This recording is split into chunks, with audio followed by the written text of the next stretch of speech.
The Jeff Fox Show, brought to you by Remix Sports Media.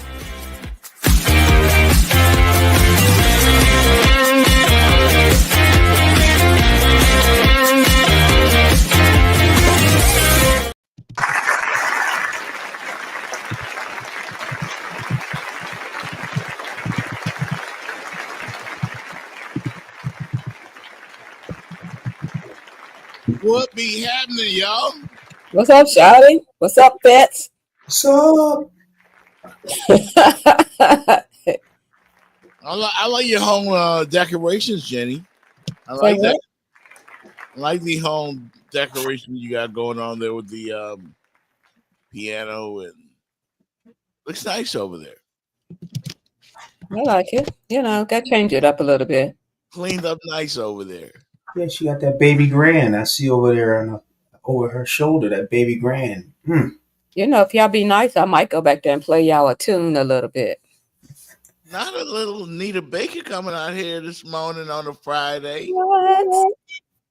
You bring me joy. Oh, my goodness.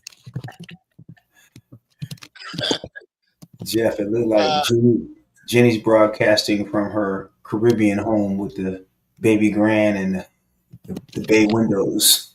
Yeah. Yeah. Hey, listen, folks, I am going to do the Zelle and the, what else did I need to do, Fitz? The Zelle, the Cash App. We know Zelle, Cash App, Venmo.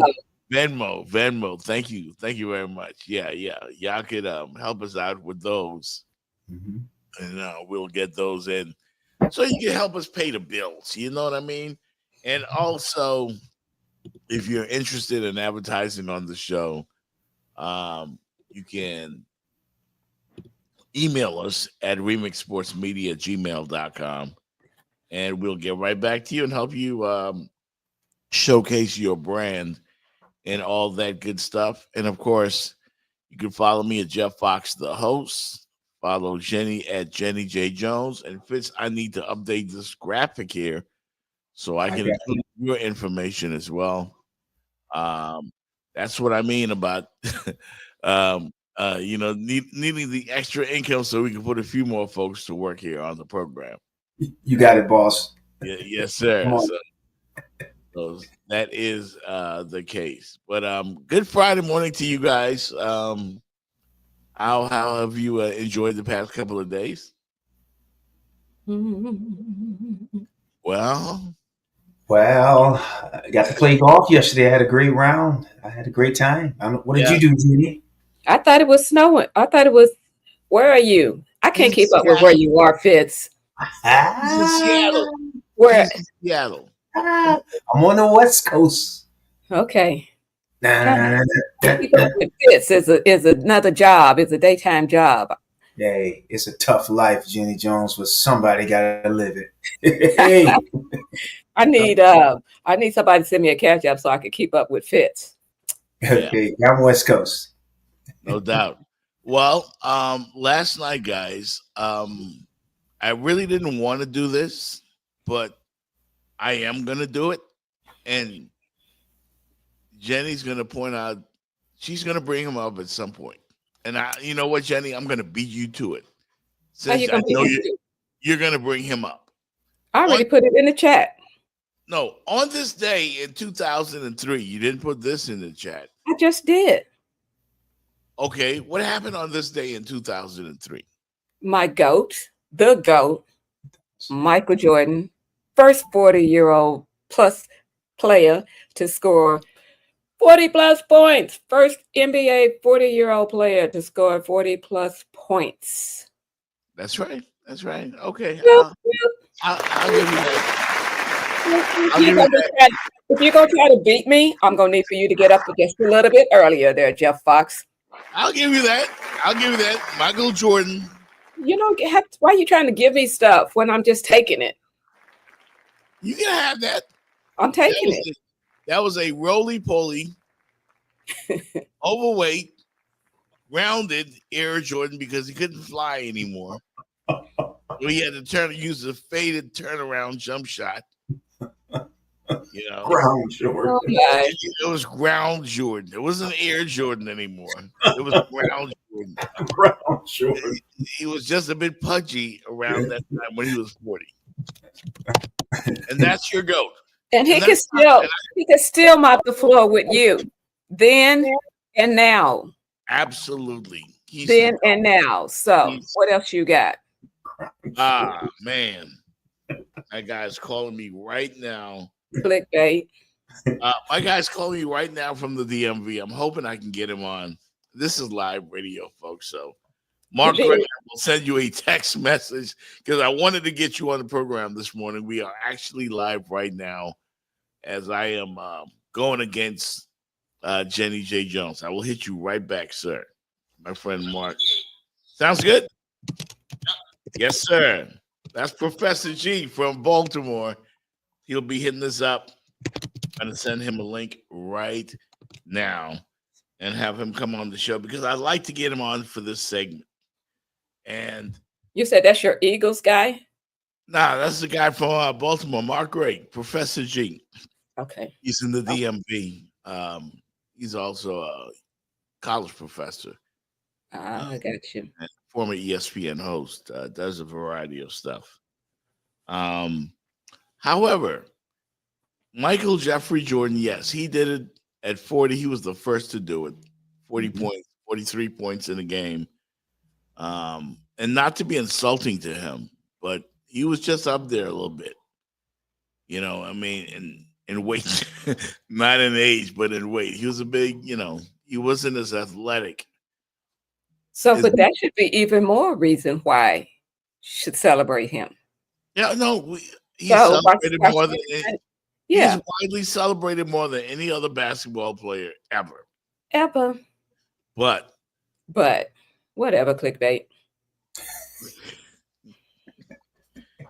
You got to be able to celebrate the greatness that is LeBron James. You got to be able to celebrate it. LeBron James last night put up another 40-piece, 8 rebounds, 4 assists, 4 3-pointers made on the second night of a back-to-back at 40. I mean, and then he had the night before he had one of the most vicious dunks you'll ever see. He just took over the game in the fourth quarter. I don't know how the dynamic is going to work between he and Luka, but if they could ever figure it out, ain't nobody beating them. Ain't nobody beating them if they can figure it out. Because he was spectacular last night. I've never seen, and here's the dynamic I want to bring up. I've never seen, and I've seen older guys in sports. I remember George Foreman. You guys know George Foreman, former heavyweight champion of the world. George Foreman knocked out Michael Moore I forgot at whatever age. I think he was 48 or something. Mm-hmm. And he was ridiculously overweight, but he won the heavyweight championship of the world. You guys know sports. If you remember Jimmy Connors, the great American tennis player from the U.S. Opens when he was near the end.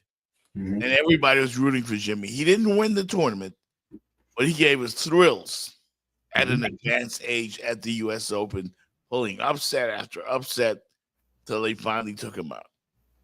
We've never, ever, ever seen anything like LeBron James.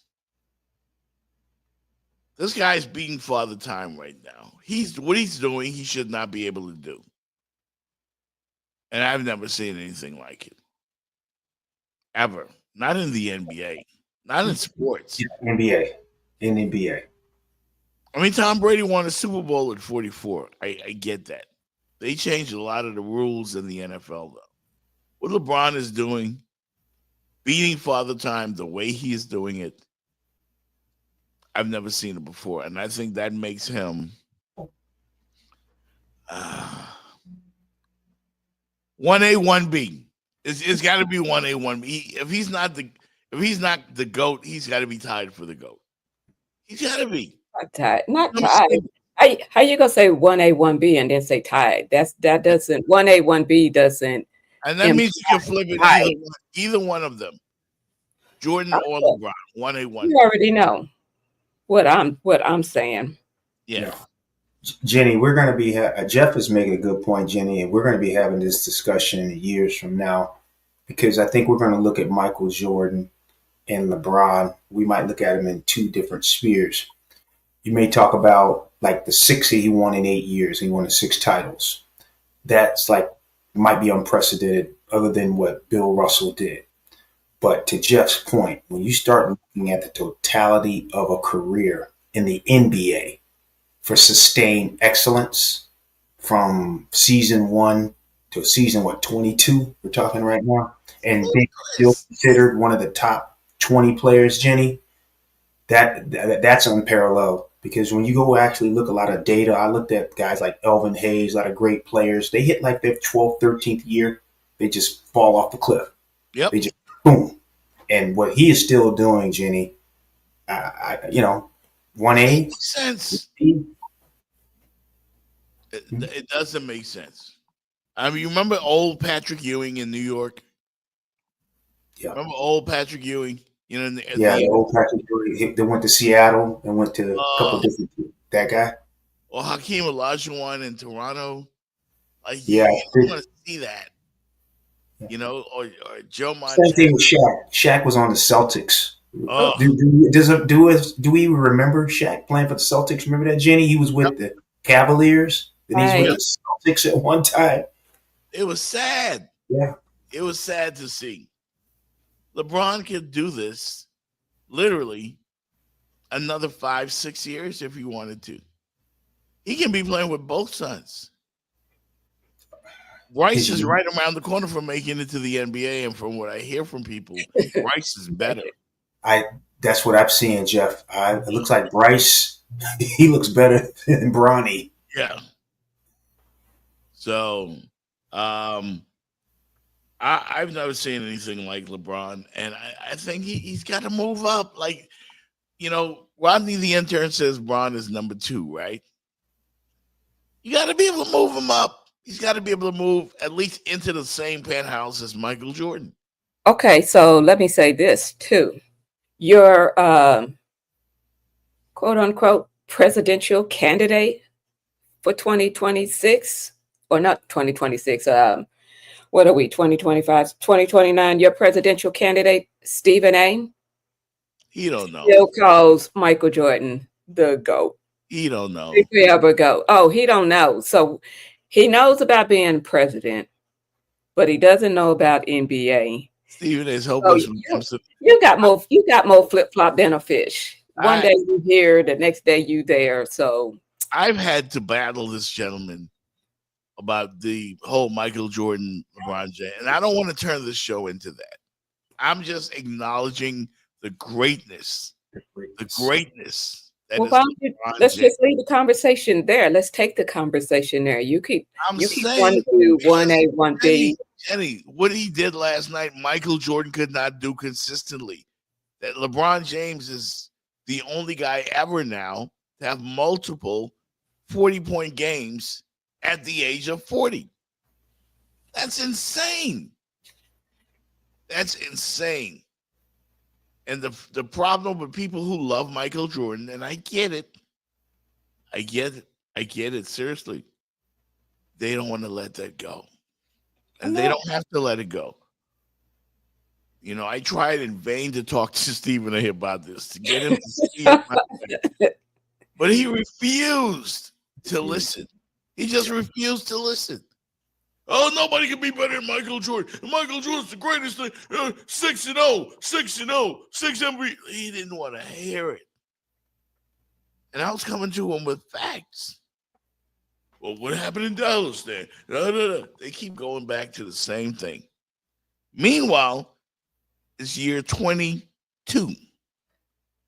None of us at the age of 40 could do what we did at the age of 18 just as well physically when we're 40. Nobody does that. Father Time, as they say, is undefeated. How in the hell is LeBron James able to do what he's doing right now at 40. Jenny, wrap your head around this. Wrap your mind around this. If LeBron came to the Miami Heat today, he would be the best player on the team. I mean, but that's not necessarily saying a lot in the state we currently are in. So, well, I don't know what argument you're trying to make there, but that's not saying No, because Jeff already done called us a bunch of YMCA guys. I know, but my point is, that's a little low, Jenny. That's Jeff lying, the YMCA. But my point is, LeBron could probably go to about 8 or 10 NBA franchises right now. And he'd be the best player on the team. To what Jeff says, I think he's averaging what? I need to look it up. 24 points a game. Check him out. Luka will eventually be the best player on the Lakers, just like Anthony Davis was supposed to be the best player on the Lakers. But it's illogical when you see something that doesn't make sense to you. As soon as Luka went to the Lakers, though, they were already trying to say he was the best player on the Lakers team, and how are him and LeBron going to mesh and play together? So they got to work it out. I think Luka's still out of shape.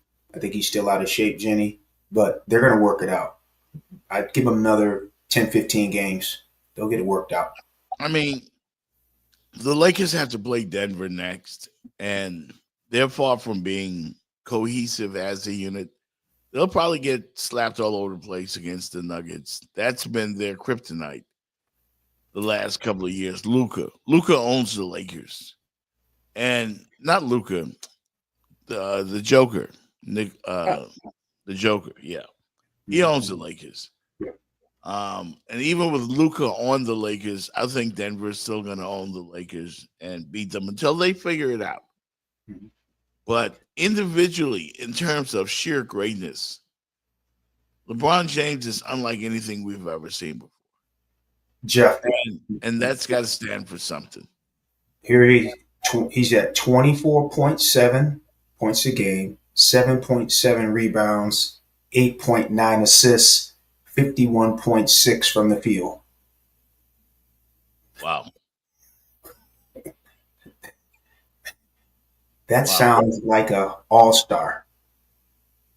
24.7, 7 rebounds, almost 9 assists, 51.6 from the field.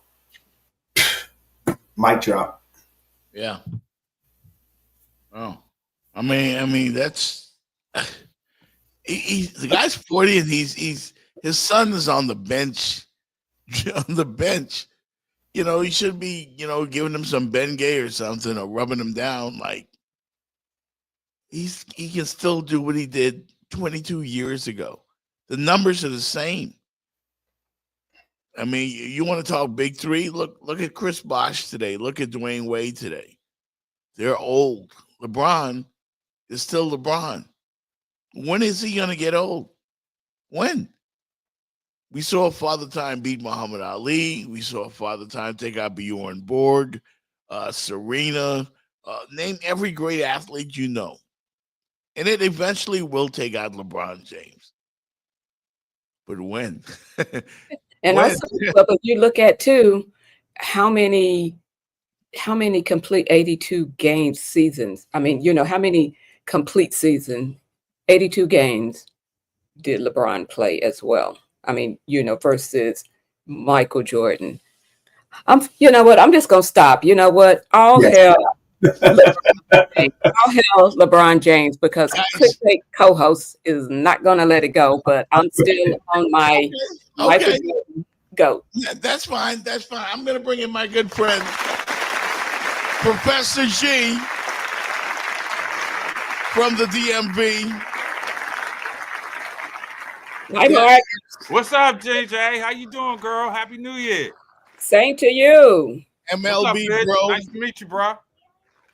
Good morning, Professor Gray. Good morning. Yes, sir. Professor G. This man knows all things sports. Of course, MLBBro.com. Fitz, you need to show them that jersey you rocking right now. I'm checking out the Cleveland jersey. Yeah. Was that the Black Barons? The Buckeyes, Black the Barons? Cleveland Buckeyes. Okay, Cleveland the Buckeyes. Buckeyes. Okay. And how about this? You were talking about Negro leagues. I had my Homestead Grays on a few days ago, but they used to play in Washington D.C. too. Homestead, they play in Pittsburgh, and they also played in Washington D.C. They played on the Even campus the of Howard DMV. University. Believe it or not, home plate is the old Griffith Stadium is inside Howard University Hospital. That's an interesting tidbit. So if you come to D.C. before they lock it down or give it to Putin, you might want to get over to Howard University and check out, the home plate Okay. of where the Grays played, which is on the historically Black college campus, right? So again, we better enjoy this, and you better get up here to see the Smithsonian, because the way that Trump is talking about annexing properties and changing stuff, it may not be around here too much longer, but I digress. Okay, I tell you that I'll be there in May because my son graduates from Howard. He's Look a senior. forward to meeting you, bro. Come on up. Okay. I'm All smart right. enough to marry a So Howard I'll get woman. the information from Jeff after the show. Okay. Hey, Mark, No doubt. what are you rocking? I see something, but I can't really. It's our MLBBro.com. Oh, I got you. swag. Okay. And we got big news. So Jeff, I'm gonna break it with you. Yes, sir. I have it on authority from the higher ups inside MLBBro.com. You know, last year we launched the MLB Bro TV show on HBCU Go, and we did it for 13 weeks. We got a 30-week deal with them this year, and we're gonna carry you all the way through the playoffs, killing it like we do, talking it like we do, repping like we do, and I can't wait for it. And plus, I'm working right now with a quasi blue ribbon panel to launch around the Swingman Classic, the HBCU MLB all-time team. And the criteria is simple. You went to an HBCU, you played at least one full season, and you did the damn thing. And I would tend to believe, since I do have a bunch of representatives from the great state of Florida, Yes, hey, sir. I would say that there's a particular school down there that wears orange and green that will be well represented, because I can make a compelling argument that the greatest outfield in the history of Major League Baseball comes from FAM.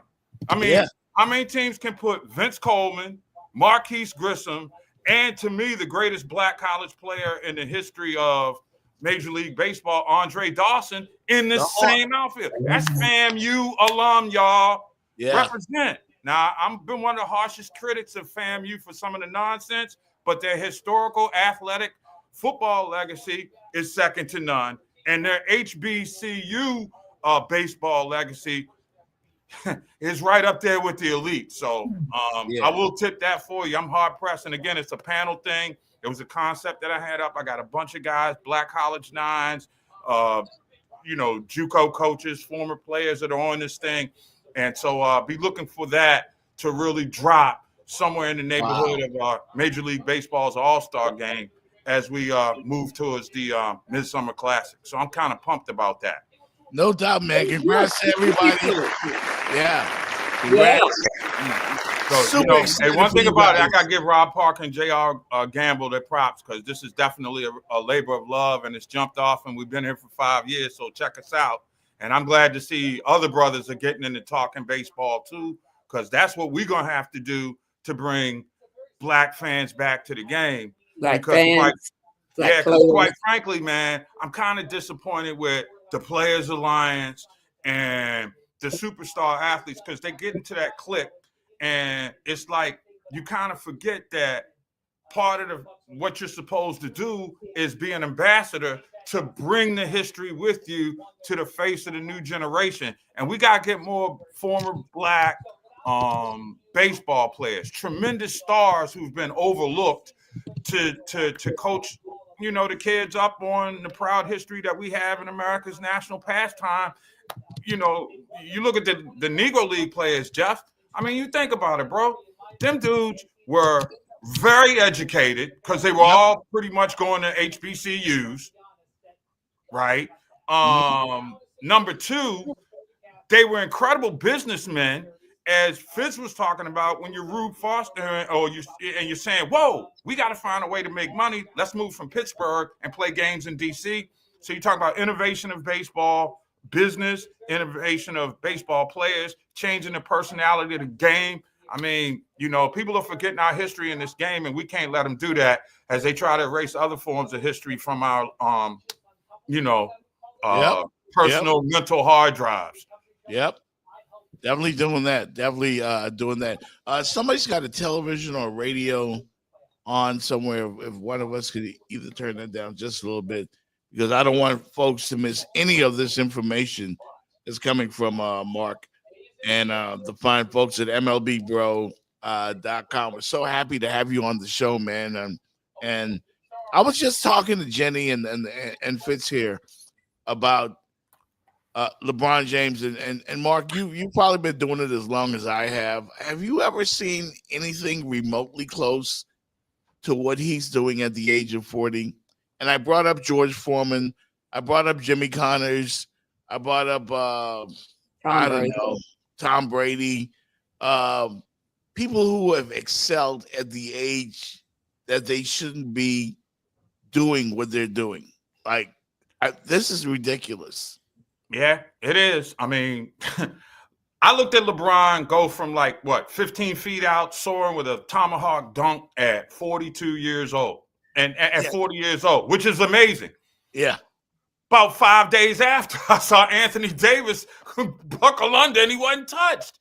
I mean, the first time I saw LeBron live was when Team USA was getting ready for the Olympics the second time with Kobe's team. They came through DC. They played. They worked out, and I couldn't believe the size of the dude.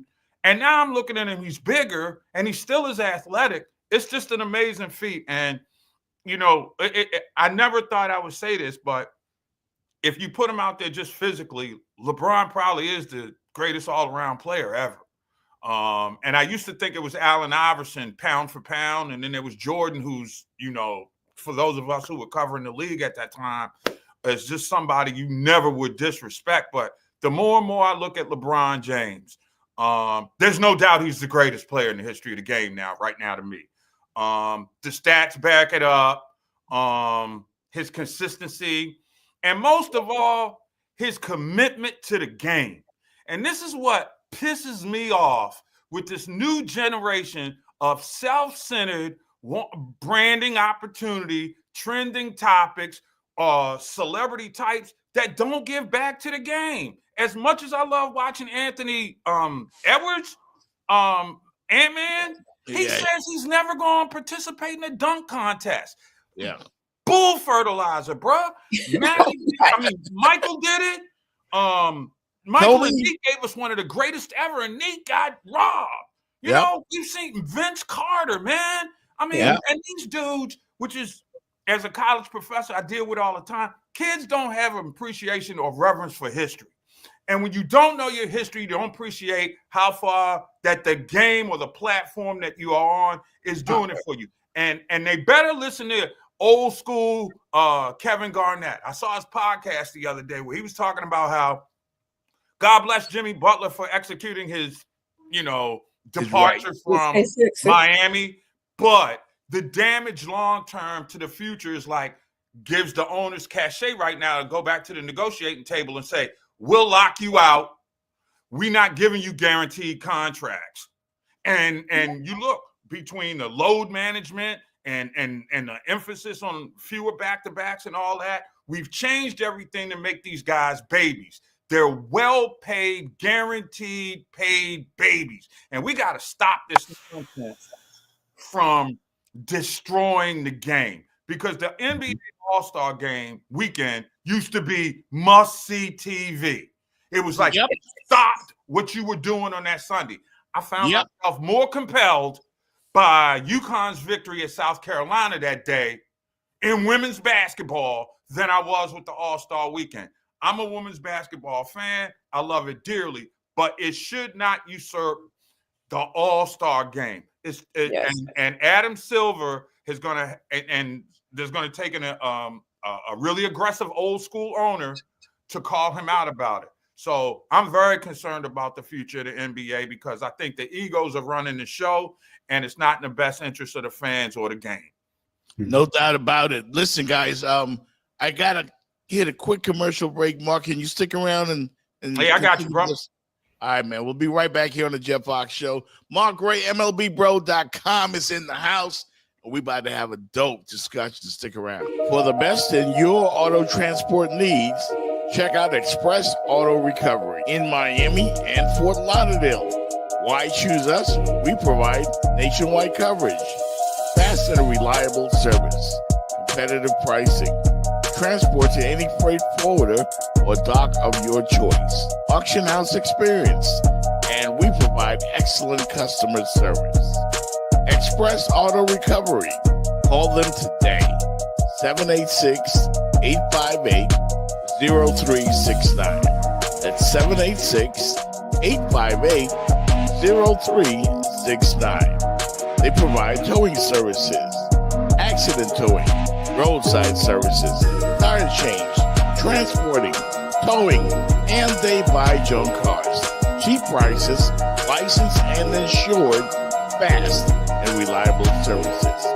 Express Auto Recovery. Call them today, 786-858-0369. That's EAR,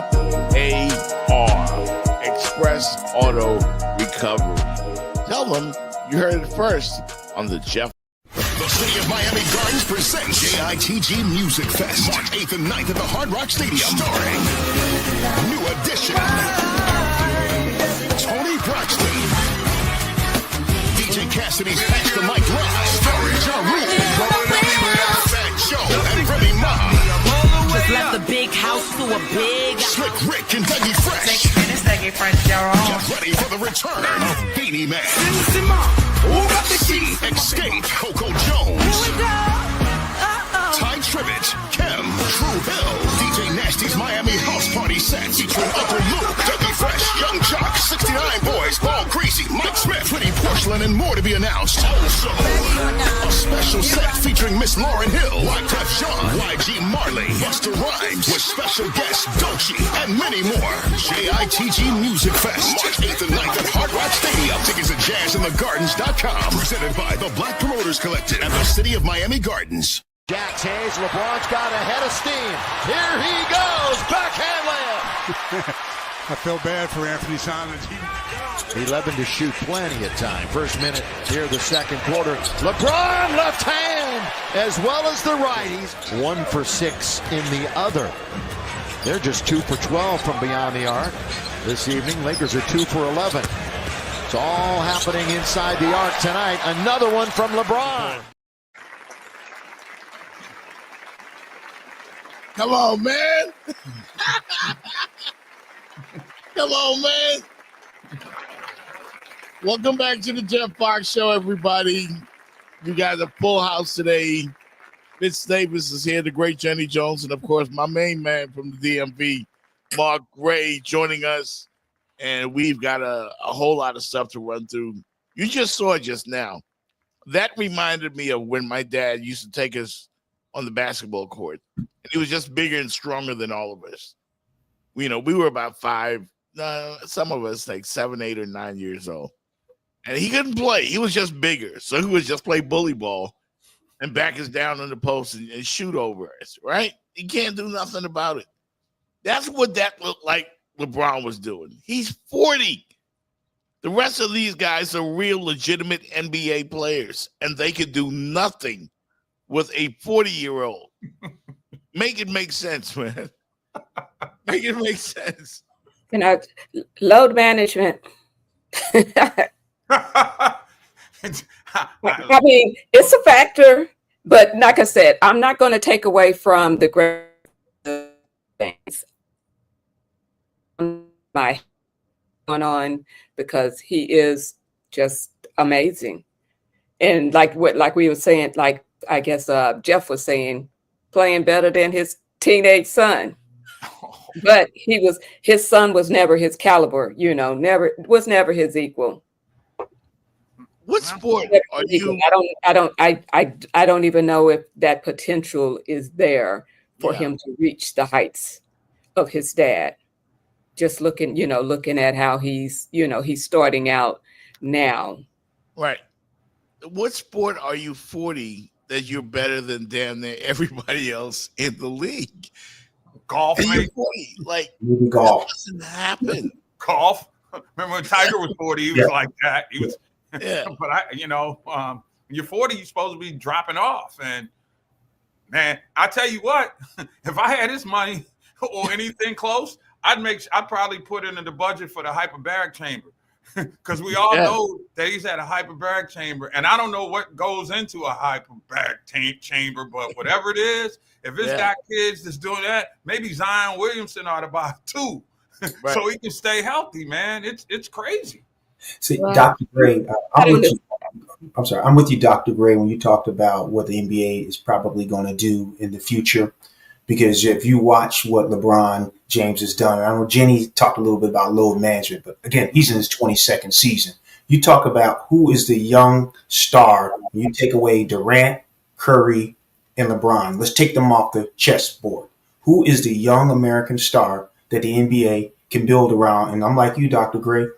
That's why you can see they're going to do something to collective bargaining, because they're just not getting the bang for the buck. LeBron is box office. He's been box office for 20 years. He's made the league billions. He's made a lot of the players billions of dollars too, with how he's done his hold on in 2 years. And I just don't see it coming along. And like you said, we had the conversation a couple of days ago.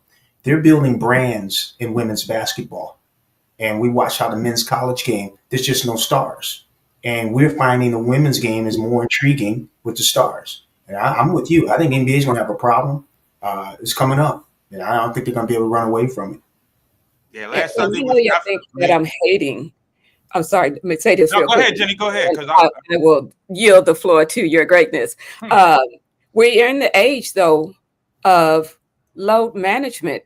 People can't come to the games and see the players that they want to see. So how are you going to ascend when you're not playing the games?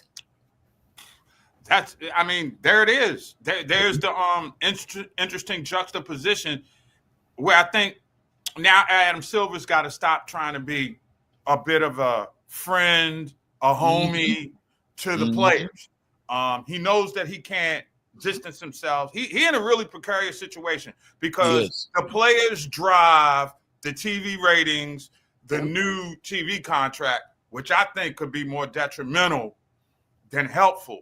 Because you just don't move Kenny, Shaq, and Charles and expect to keep the average Joe fan or the person who's just checking in for, the comedy of it, the entertainment value of it. God bless ESPN and NBA Today, but that show is bland. It has no flavor.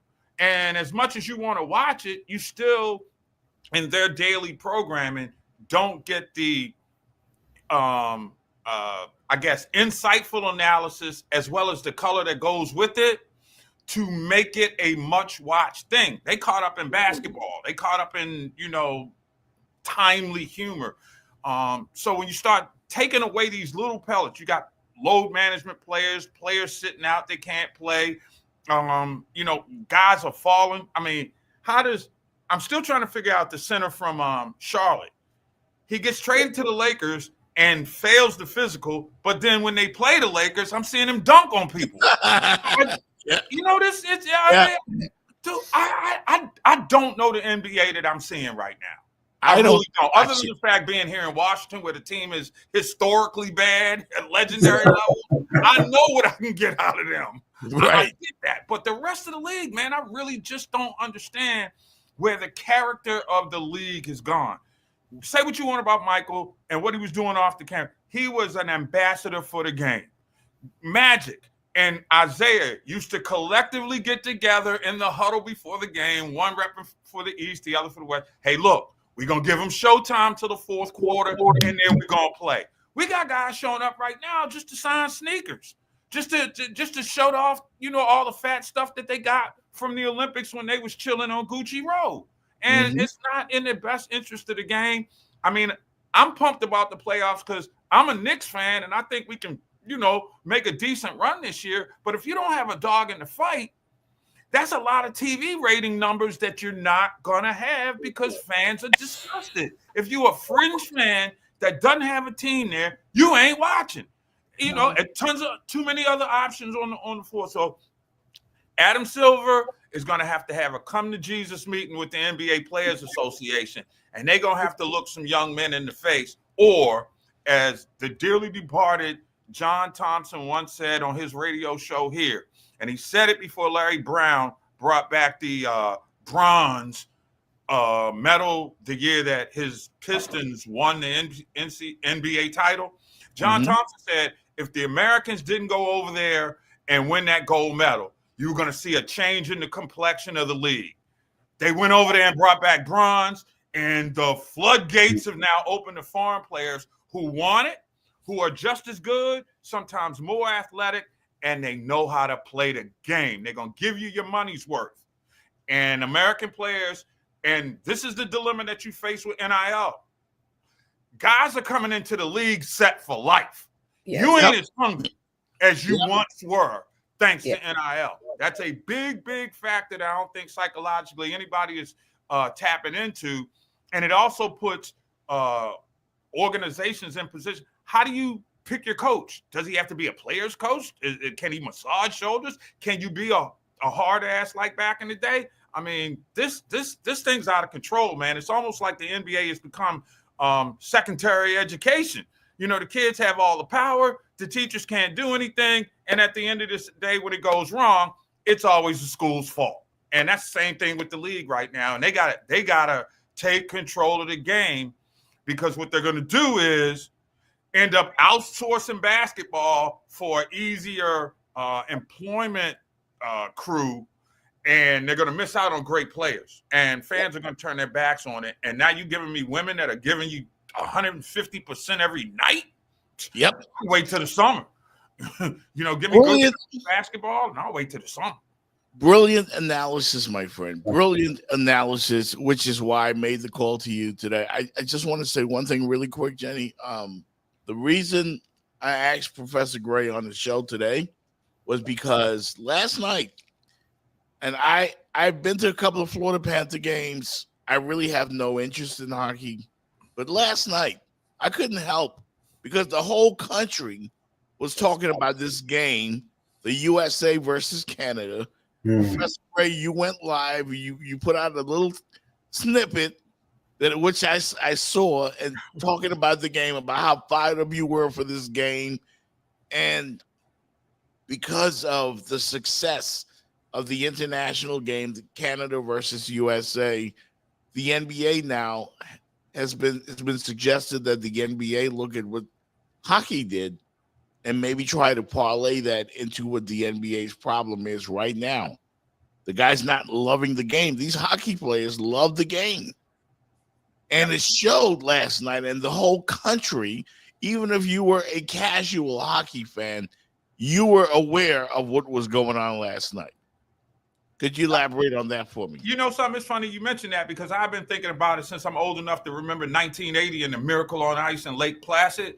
I don't think there's ever been a more significant international hockey match that captivated the attention of the country like this. And I was one of those people. And again, like I said, I got schooled by some Canadian friends. Had an opportunity to talk and interview the great Willie O'Ree, Damon Kwame Mason, who did the Soul on Ice movie. I mean, I've been fortunate. And the thing that I noticed about this game was, for Canada, it was like the United States when Russia invaded, I believe it was Afghanistan, and the country said, we're not sending the Olympic team to Moscow. So the only full Olympics, because remember, you had the Winter and the Summer Olympics in the same year at that time. So the Russians came to Lake Placid and got beat. And then the Americans went to, I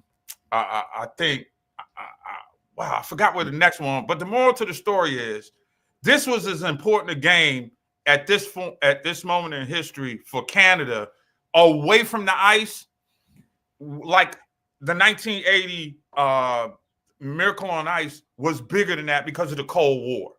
Yeah. And there are elements in place diplomatically that you got the feeling that Canada wanted this game, especially after they lost the first game. And you know a team knows that they can't beat you when they start fights before the fight. There were 3 fights in like 9 seconds to open the game.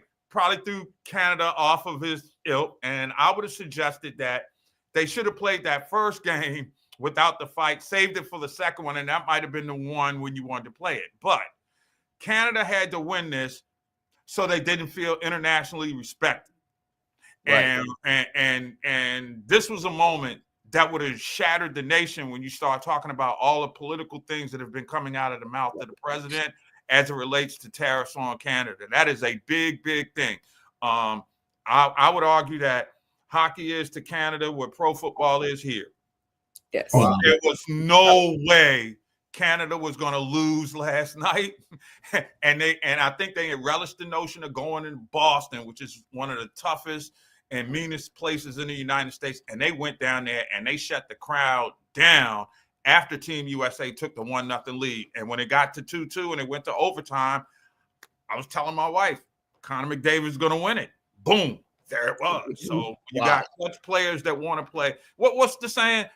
Big clutch players step up in big moments and big games. Yeah. Connor McDavid is that dude. And if you don't know anything about hockey, I could say that I'm one of those people that thinks that he could be as good as Wayne Gretzky. He's still really, really young. Yeah. Okay? Wow. Connor McDavid is that dude. And we knew it 3 years ago as people who are hockey aficionados because he came with a lot of hype as the #1 pick. We've seen it. After he wins the gold medal, Sidney Crosby did the same thing to the United States when the Olympics were in Vancouver when they won the game in overtime, right? Yes. Crosby already has his place in immortality. Connor McDavid just did it last night. All he's got to do now to win a cup, he first ballot Hall of Famer. He's that good. And it was a great run by America. Okay, and it's going to make for an interesting North American rivalry when they get to the Olympics, God willing, next year in Italy. But this was a great moment for hockey and a bad look for the NBA, especially after the way the All-Star game played out last year. You lost your cachet, and I've been talking to everybody. You knew who I was. We old school. Nothing stopped you from booking out that whole weekend. All-Star Saturday night and All-Star Sunday was must-see. It was like the Super Bowl annex. Now, I mean, you know, where do we go from here? I'd like to see the U.S. versus the world in a game, but, you know, there are going to be complaints about that. So when there's low-hanging fruit, you grab it. You know? You were saying something before that?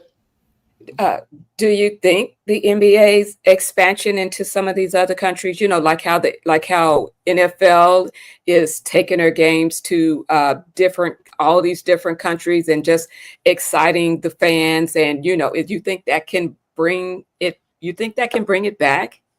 I don't know about in America, but basketball's big. I mean, you know, a lot of the guys in our league, the NBA, are international icons of sports. They rank right up there with the Messis and the Mbappes and name your track athlete. I'd throw out Sha'Carri Richardson as one, or Noah Lyles. I mean, you have NBA players who have international cachet, and as much as the NFL tries to export their game to Europe and places, they just haven't connected like the basketball players have. And I think it has a lot to do with the fact that you can see their faces.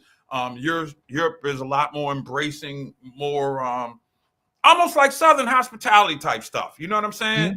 So I think that makes it easier for the players. And then the players come over here and play tough. And then when they see their players getting it in over here in the NBA, it makes for a greater global audience. And it's still somewhat of a novelty at this point.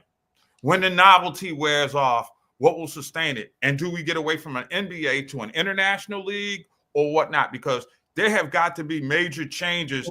And I'm not for taking guaranteed money away from anybody, but you got to put some provisions in place that are going to make them earn that money. I mean, we can't be having too many more Zion Williamsons, you know, Anthony Davises, you know, guys who are just tragically hurt. and have $500 million in the bank to fall back on when checks coming in. I mean, it's one thing to be hurt. It's another thing to be injured. And everybody always talk about protecting assets, but what are you doing to protect the people that are paying those assets so those guys can get paid? I just don't get it. And I will say this. Let me swing it back around, Jenny. Gary Bettman is the commissioner of the NHL. Mm-hmm. That was David Stern's right arm. Adam Silver was his left arm. Which league do you think is better off right now? Hockey. And all Gary Bettman is doing is what David Stern did with the NBA when he took over from Lawrence O'Brien, and he blew it into a global game. Yep. Adam's sliding. I had Adams back when he handled Donald Sterling. But since then, the players have gotten a little bit too much power, and I'm just wondering when the owners push back. Yep, we have Jimmy Butler here in Miami, acting a complete fool, and listen, I supported Jimmy during the whole debacle with Pat Riley and all that. I did support him because I saw playoff Jimmy, but the players are running roughshod over the NBA, and that's why we have this sham of an all-star weekend. And you mentioned how big it was. And now we have these guys doing whatever. Now it's being suggested that the reason I brought up the NHL was, what can the NBA do? Because the numbers are sliding. Now they'll go up when the playoffs get around, but the numbers are going down. The interest is diminishing, and they have to do something. And this is across the board. Even in college basketball, the superstars in men's basketball are the coaches, not the players. Mm-hmm. The players in the women's game because they have stars, right, Fitz? Yeah, they're building brands. Yeah. Paige Beckers, we know all of them. Yep. And we're looking forward to March Madness. Daisy Flood, we are looking forward to March Madness. I think both tournaments are going to be good, but the star power, to your point, is you want to see Flo J at LSU. Yep. You want to say Paige Beckers at UConn, Hannah Hidalgo at Notre Dame. Juju. Yeah, and then as many good players as Don Staley has, you just want to see South Carolina. Yeah. You know what I'm saying? So they got teams that you watch. You look at the NCAA tournament on the men's side, you have brands coming out of the SEC and the Big Ten, but do you really have stars?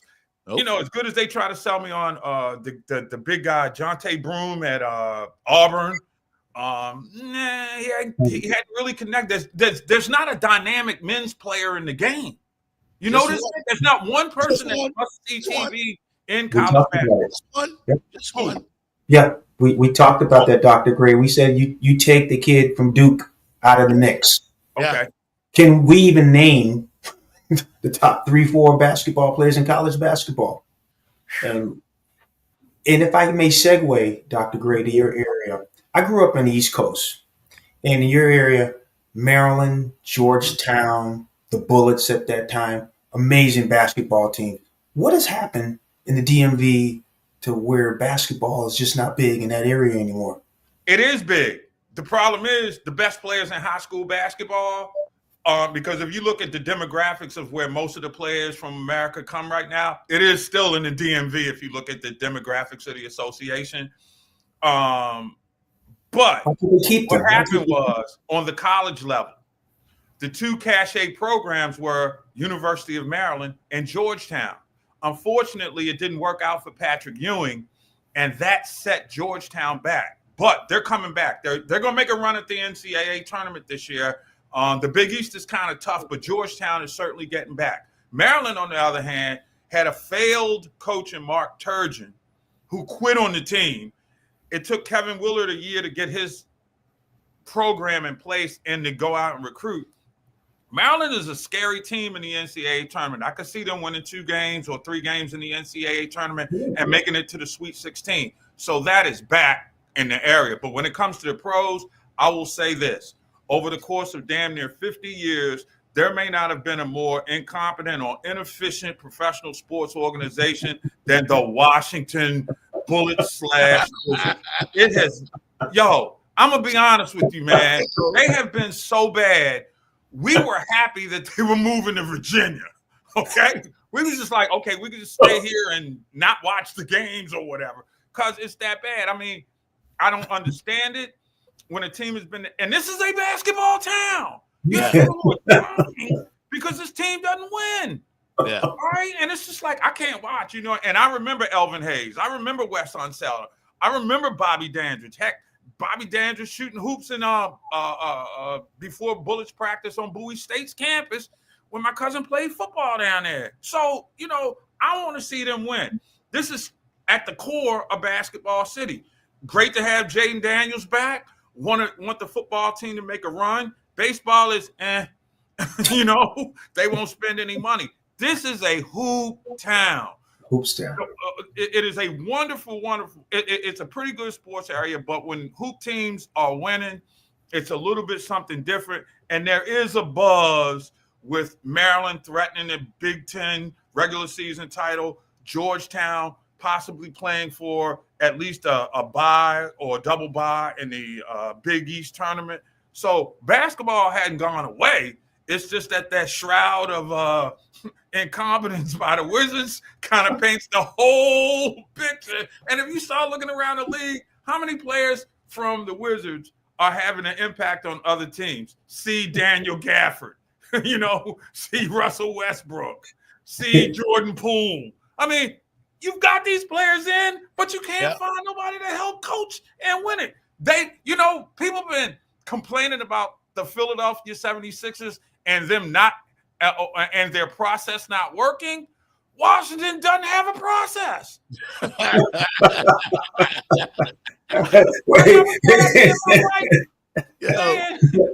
right, Dr. The 76ers are better off without Allen Iverson or Dr. J than Washington. Well, Dr. Gray, we're gonna stop beating up on Pat Riley. Yeah. The only thing I say about Riles is I'm just wondering if Pat Riley, the coach, would like playing for Pat Riley, the executive. That's my point. I'm just saying. I mean, and Riles is old school. Make no mistake about it. He played for Adolph Rupp. He played with the Knicks or with the Lakers, so he knows what it's about. The question is, who's going to be that buffer between he and maybe not necessarily Stroh, but I guess UD, the role that UD was playing or whatever. I think somebody, UD or Zoe or somebody has to kind of like, Pat, look, here's what's going on. You got to deal with these kids in a different way. But don't stand, don't give up on your principles. And it really comes down to the art of communication. And as we get older, it becomes a lot more difficult for us to understand and actually communicate with a rather privileged generation that thinks that everything's about trending topics and stuff like that. And Riley ain't having it. But it's Pat Riley didn't show D Wade that kind of loyalty. He didn't show it to Jimmy Butler. I think we got a trend developing here, and I don't know what that's about. Can I say this as far as old school and new school? The women are more, they just seem like they're more hungry because they're not getting paid. Whereas in the NBA, they got their money and they can sit out and not play, or they're just getting it up front before you even set foot on the court. Mm-hmm. But the women, they see their value. They see their value more because they're playing hard. They're playing hungry, and they're trying to get their money up. So they also seem to be a little bit like that's where the excitement is coming from for the women, because they're just balling out because we want to get paid. Well, you also want to get paid, but you also have a certain internal sensitivity to wanting to please, satisfy the audience. You know what I'm saying? I think I think that's just a women's nature, and they want to make sure, we got our shine. We're going to give you bang for the buck. We're going to come out there and lay it on the line for you and let the chips fall where they may. Well, you got the men right now who are so protected through the collective bargaining agreement that, hey, I'll give you what I give you when I want to give it to you. If you miss out, I'll try to sell you some, merchandise and with the product placement gifts that I have while sitting on the bench. I will say that Anthony Davis knows how to market eyewear. Boy, I tell you, I'd like to have that Cartier deal. Mm-hmm. I'm telling you, I'm seeing all of the Dior, the Gucci and stuff like that. We see where people went over to France and, brought back the new trends for this season, and they're rocking them right now. But you don't see that with the women. The women are committed. They about fans and giving you bang for your product. I mean, they get it. Guys are selfish. And to me, there's a change in the caliber of basketball to watch in the United States. And I think the women are doing it better because they give it to you every night, whereas the guys have come along and realized that they could take nights off even when they're in the lineup. And it really has hurt the quality of the game. And I'm just wondering in the future, will we have people like LeBron or Kobe or Shaq who come in and kids will recognize them? Because I don't think that the new generation is coming in with the sense that they need something to prove. And if you got $3.5 million in the bank after your, junior year in college, how do you stay hungry? That's what I'm saying. That's a great. How are we going to get the women's money up? How do we do that? How do we? It's coming. It's coming. It's going to take more. I think what happened with the WNBA is they got to do a little bit better. They finally got people, I guess, that they feel like they're comfortable marketing. I don't know why you couldn't market Cheryl Swoops or Lisa Leslie or Cynthia Cooper. I mean, people don't even talk about the greatness of Cynthia Cooper back in the day. I covered the 94 Final Four in Atlanta. I saw Cheryl Swoops do her thing. And when I wrote my story for the paper in Atlanta, my lead story was they called the Omni Dominique's house, but on these Tuesdays, this house belonged to Cheryl Swoops. I caught incredible grief for that. But when a woman drops 38 and then 44, hey, I'd never seen anything like that. There have been tons of women in the past that for whatever reason could not get marketed. Now you got women being marketed coming out of college. I mean, Angel's got the McDonald's deal. Huge. That's big. That's bigger than life. Juju's got State Farm. You look at the WNBA, that kind of stuff is helping. The WNBA has personalities that regular Americans can gravitate to. You can reach out, you can touch, and not to be sexist, I think that's the nurturing side of women. That's what they do. They open up their arms and they embrace people. And that's what the WNBA has done, where the NBA has kind of become, standoffish. We're bigger than the fans. It's all about us. We really don't care. And you can sense when somebody's truly committed. Like I always thought that Gilbert Arenas did a lot of stuff in DC so that he could get his shine. I saw John Wall do stuff because he understood where he came from and wanted to give back. I'd see John Wall when it's freezing cold outside school and he's in rehab, could barely stand on his knee, but he was giving out turkeys. He was giving out gift bags. What happened to that in the NBA? I bet you one thing, you ask the ladies to do that, they all in. Yeah. Well, the guys these days, what's that going to do for my brand? And there we go. And I'm just thinking, Jenny, it may take a minute, but we've seen Don Staley got the $25 million contract. We've seen Angel Reese get the McDonald's deal, which is huge because of the McDonald's, not about the money, but about being associated with that brand. Yeah. All right. You've got, oh my goodness, Don Staley with Aflac. I mean, so everybody is Asia Wilson with CarMax and all the other girls. You've got personalities. You've got personalities that people know, personalities that have validated themselves by the greatness of their stature as players, but they committed to the future. And I can't say that the selfish brand of male basketball players in this country right now are as committed to the future as the women are, because that's the one thing that's been the beauty of Title IX, is that it has given young girls an opportunity to appreciate people who look like them competing in something other than beauty pageants. We can be athletes and we can be beautiful too. And now that we've got that, you can't, there's just no way you can separate the women from their marketing dollars now, unless there's something to me that would be sinister and manipulated by it, because the women have just done what they were supposed to when they got this lifeline, and they've taken it to the next level. I think the men, quite frankly, as a basketball operation, have taken everything for granted. And that's one of those things that I think Grant Hill's got to step up with USA Basketball, since they want to set the tone for American basketball from what was once AAU up through high school and then onto the junior and senior national teams. I think, you know, Grant has enough of a voice to call people out in an eloquent Duke way, and I would like to see him do that. You know what I'm saying? One thing you said about the boys from Duke, they can all talk. So I want to hear Grant say something. If you know what I'm saying, say it. Say it. Call your folk out. Grant Hill. Right. You're president of USA Basketball. You're a multiple national champion in college basketball, and you would have been a Hall of Famer had you gotten the proper health care in Detroit. So Grant got a big platform.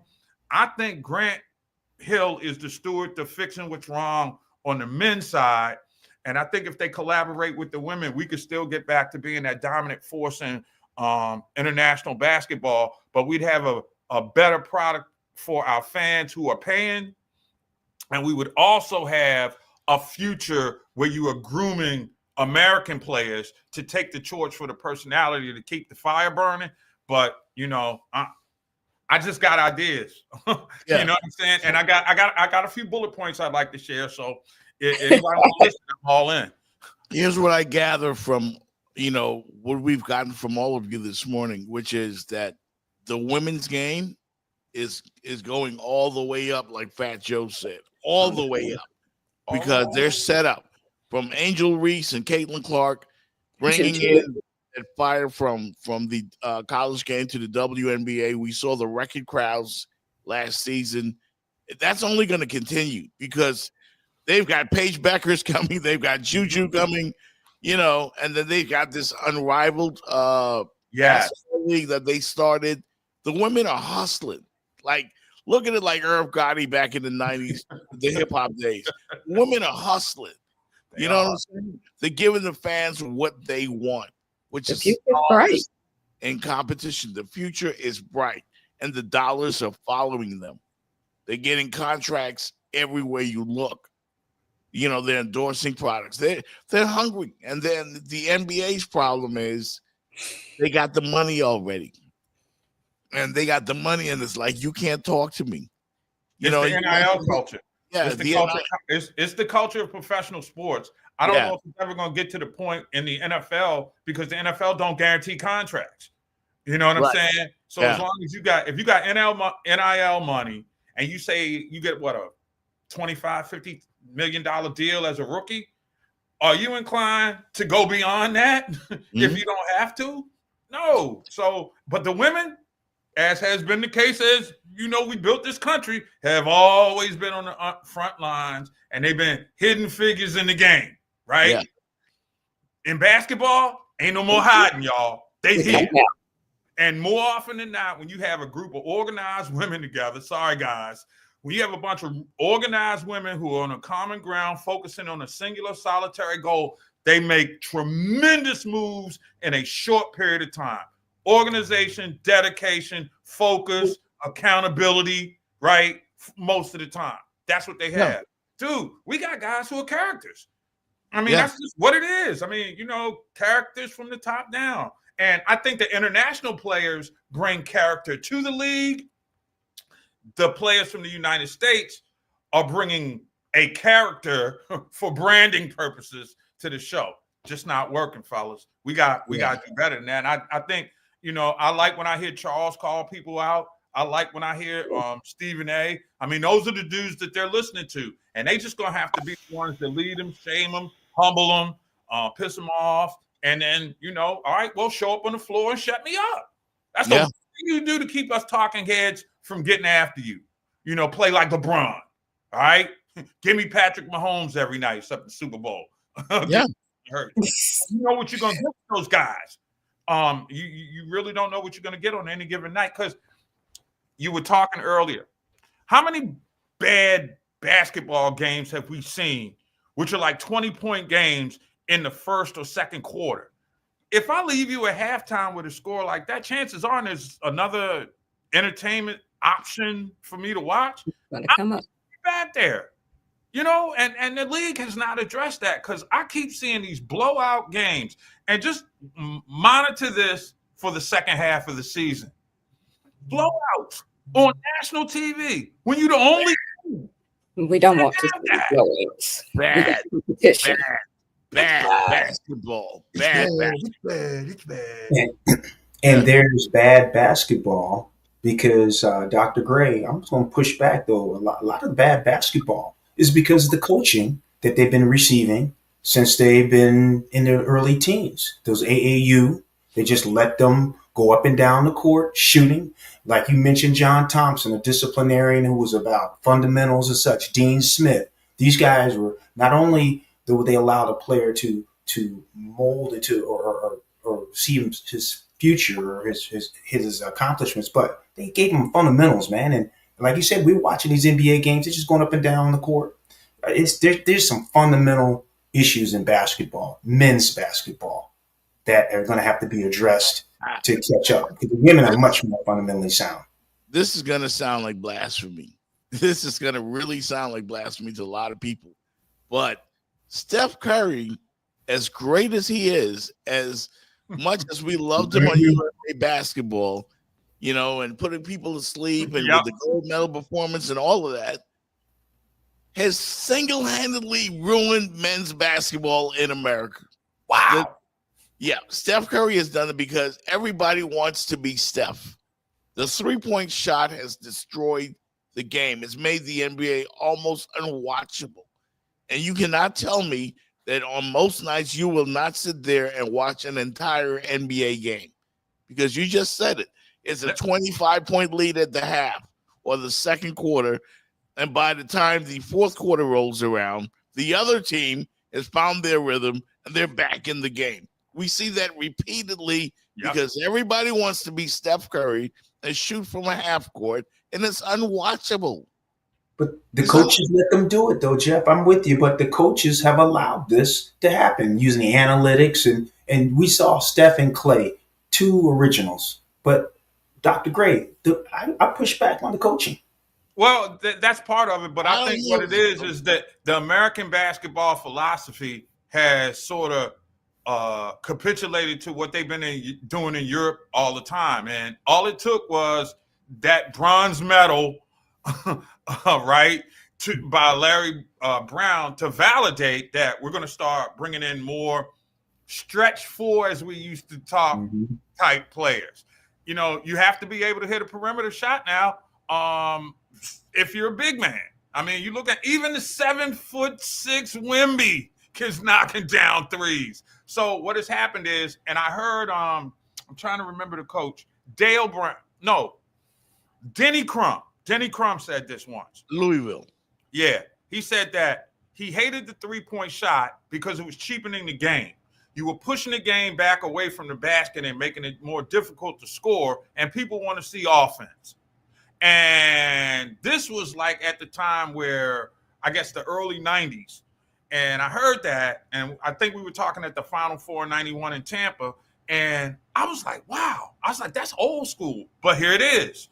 We now, Jeff, the only pushback I would say about how Steph ruined the game is that everybody ain't 6'8", 6'9", 260 pounds, and got a 40-inch vertical like LeBron.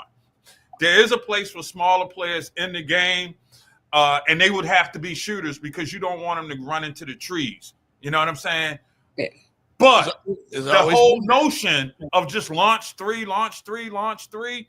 which is kind of what it's the run and shoot offense of basketball. Y'all remember when Mouse Davis was playing down in Houston, and they, what was that dude that was in Atlanta with Jerry Mouse Davis or whatever? Yeah. Hey, let's just go Jones, around, And I think that what we're looking at right now in basketball is the era of run and shoot, and what's going to happen is the market will correct itself.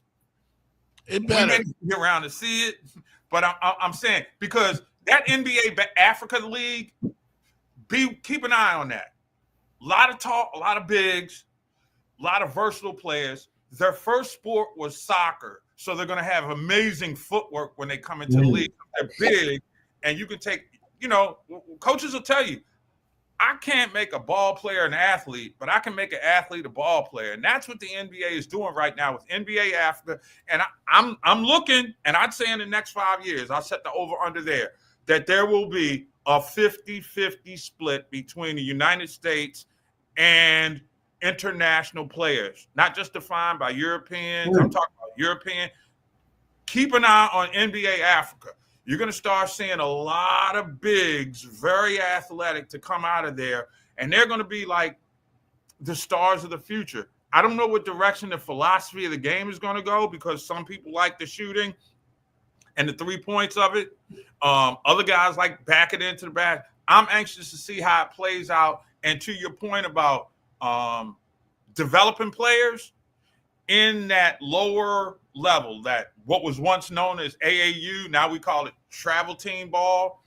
They're still shooting 3-pointers down there right now. It's starting early, so they're figuring that there's a premium on shooting. See if we can get you a college scholarship. Everybody wants that extra point, but you're also going to have some bigs. And the NBA has definitely found that when you get the Dikembe Mutombos and the Manute Bowls and now Bowl and those African guys, there have been a ton of African players over there who have been great athletes, and now that they're learning basketball skills in the second generation, watch out the next 5 years. So I'm thinking Africa, Europe, a few South Americans. Remember, Argentina, Manu Ginobili. That's a big basketball market. So you're going to see the infusion. And what the NBA Players Association had better tell these NIL babies is, you may get your money in college, but if you don't fix your attitude, you won't be around for the show, because they'll fill the cast with hungry players from overseas that you might be able to pay a little bit less to, who will lay it on the line for you. And I think the American players right now are going to need a wake-up call of some sort, or we're going to have adjustment.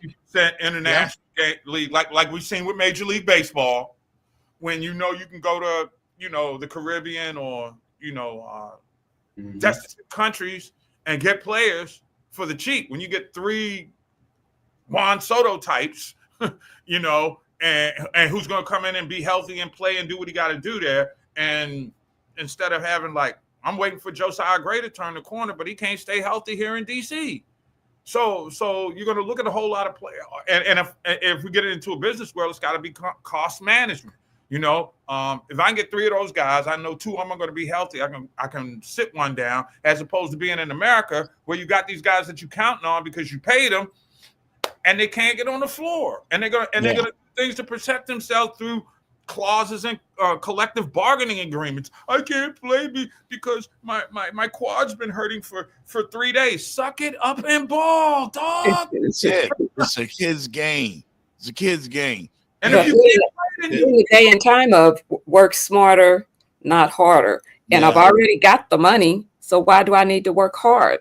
Yeah, these ninjas, they just love the money. That's what it comes down. And the celebrity that goes with it. And the celebrity that goes with it. They love followers. Okay. And the Instagram models. They love all of that. There go clickbait. Yeah, that's what they're doing, though. That's what they're doing. I was going to stay away from the Instagram models, because I see a lot of place kickers and football players getting in trouble with their masseuses. Hey, look, I'm 30 minutes from Baltimore, so now I know why Justin Tucker had the yips last year. when you got a thing, when there's like 9 people that you know are giving you grief, there's a stretch of the season where I'm sure you couldn't see straight, and he was missing them. Yeah. Which is Yeah, Dr. Fox. Dr. Gray. I need a bump. I need it. Yeah. Couldn't make it up, y'all. Yeah. Hey, this Professor G. This is what I see. I don't know what everybody else is seeing, but it's right there. It's right there. So, Dr. Gray, if half those folks if half of them are lying, there's still a lot of people. So let me ask y'all for a second, because this is a South Florida contention. What the hell's going on with the Dolphins? What are y'all gonna do with Tyreek Hill? Nothing. Y'all can keep him? Yeah. He said he wants to leave. Now he's saying he's coming out on the box. I want to stay. So we're invested. We're invested. Okay, what are we gonna do? Okay. What are we gonna do? I was just gonna open up the door to Washington. We have a very talented quarterback. We need an explosive playmaker in the wide receiver position to complement Terry McLaurin. And if he finds a place that he needs to land softly, I'd welcome him to the DMV. I'd fix it so he could go to Ben's Chili Bowl and have a chili dog or half smoke whenever he wants. Yeah. You ain't got those beaches and those palm trees, though. We got other enticements around. Yeah, young fella like him might find some eye candy that would engage him. Oh yeah. Well, he got a wife, so he need to stay away from some eye candy. That's true too. So anyway, we could get him a ring though. He's the kind of player that can make Washington a team that's that home run hitter. No doubt. Hey man, because he left the home run hitter to come here, chasing the bag, and that's why he was sad. Chasing the bag. That's why he was sad. That's why he was like, "Oh, I don't know if I'm gonna be here. I want to leave." And then he had to come back and retract it. But can I defend him for a second and just say this? When you get accosted and arrested on opening day, that kind of sets the tone for a rush season. Yeah, you know what I'm saying? And I thought about that, because karma is a weird thing in sports. It is a thing. And I just thought that just kind of opened the season, and it kind of threw the mojo off down there, even though you won the game. And I was like, okay, Miami they here, and it just, I don't know, it fell apart. So I think they scare me next year. You can fix, there was it me or did they blow a lot of games as opposed to lose? Was anybody beating them? They always blow a lot of games. That's our problem. We come out with high hopes for the season, and then we find ourselves in the middle of the pack, or sinking all the way down. That's what we do. It's a never-ending cycle that kills us every year. Vicious cycle, and the Dolphins fans, I feel so sorry for. I mean, almost as bad as my Raiders, really, because we haven't been relevant. And Can I ask a question, though? There was that one year, real quick, the one year when they put 70 up on Denver, and I was like, it's the greatest offense since the St. Louis Rams. Yep. And then they can't win cold weather games. It's just so many other factors with this team. They just frustrate the hell out of me. I don't even want to talk about them. I just want to know, have we been really high on lately or within recent years on the Raiders doing something? And to your counterpoint about your 70-point game that you guys put up on Denver, is that not like the equivalent of the Miami Dolphins celebrating the perfect season every year? 1972. I think you misheard me because the Dolphins put 70 up on Denver. Oh, I thought you said your Raiders did. No, I was telling you how the Dolphins, when they did that, sorry. Heck, the Raiders didn't score 70 points in the season. Oh my! I mean, they were just offensively challenged, man. So it'll be interesting to see what they do with the quarterback spot. That's the Oh, big Don't hit him too hard. Don't hit him too hard. That's my clickbait co-host. I love him. Jeff know what I'm saying. Oh, no. Seahawks. Really? He done switched teams. Really? He done switched. I just did it Pete Carroll with the Raiders now, though. Yeah. Yeah. I have hope. We've got a great tight end. We may get Shador. Aaron Rodgers may want to come stay there for a year, get a residency in Vegas. That's what the stars do now. So you never know. Yeah, Is Cam Ward gonna come? Yeah, Dr. Let me Gray. ask you this about Cam Ward, because I'm a U guy. I watched him. There were moments where I saw a dude that can come in the league and make an immediate impact, and then there were other times where he was just so far off. You just wonder how good he is. So my question is, with what I'm hearing up here, is that the Giants are really interested in him. Is that a kid that can play cold weather football? Is that a kid that can, because the Meadowlands is a tough place to throw the football. You're on the Hudson River, it gets cold, you get the swirling winds inside the stadium. If you ever go watch a game there, you'll appreciate how good Eli Manning was because of the elements that you had to deal with. My question is, as one who, again, lives with a Giant fan but don't want them to win, can Cam Ward be a cold weather quarterback? There is a thing to that, y'all. Can I answer that question? Mm-hmm. Yeah, you're a national champion at the University of Miami, Fitz Davis. You automatically get to answer that question. Dr. Gray, yes. I'll tell you why.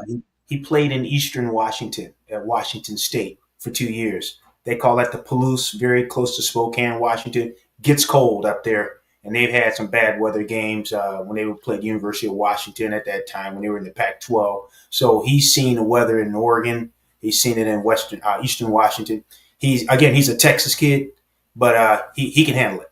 And he's what I call that's the only question I have is the cold weather quarterback. That's why when I hear that notion about Trevor Lawrence going to Pittsburgh, it's not going to happen. We're talking about a Southern boy who's played his entire football life in the South, trying to play in football games from October to January and make big plays. And I don't see that happening with him. But, maybe a change of scenery and the right coach, then it could trade. Because he's an interesting case study in terms of potential free agent quarterbacks for me, or guys that might be on the move, because I know he got the physical talent, but, I mean, I wouldn't take him.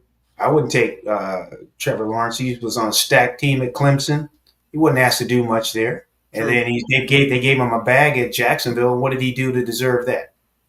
I mean, you talk about a guy with $200 million in his pocket. You're going to bring him to – what's he going to do? Just like these NBA.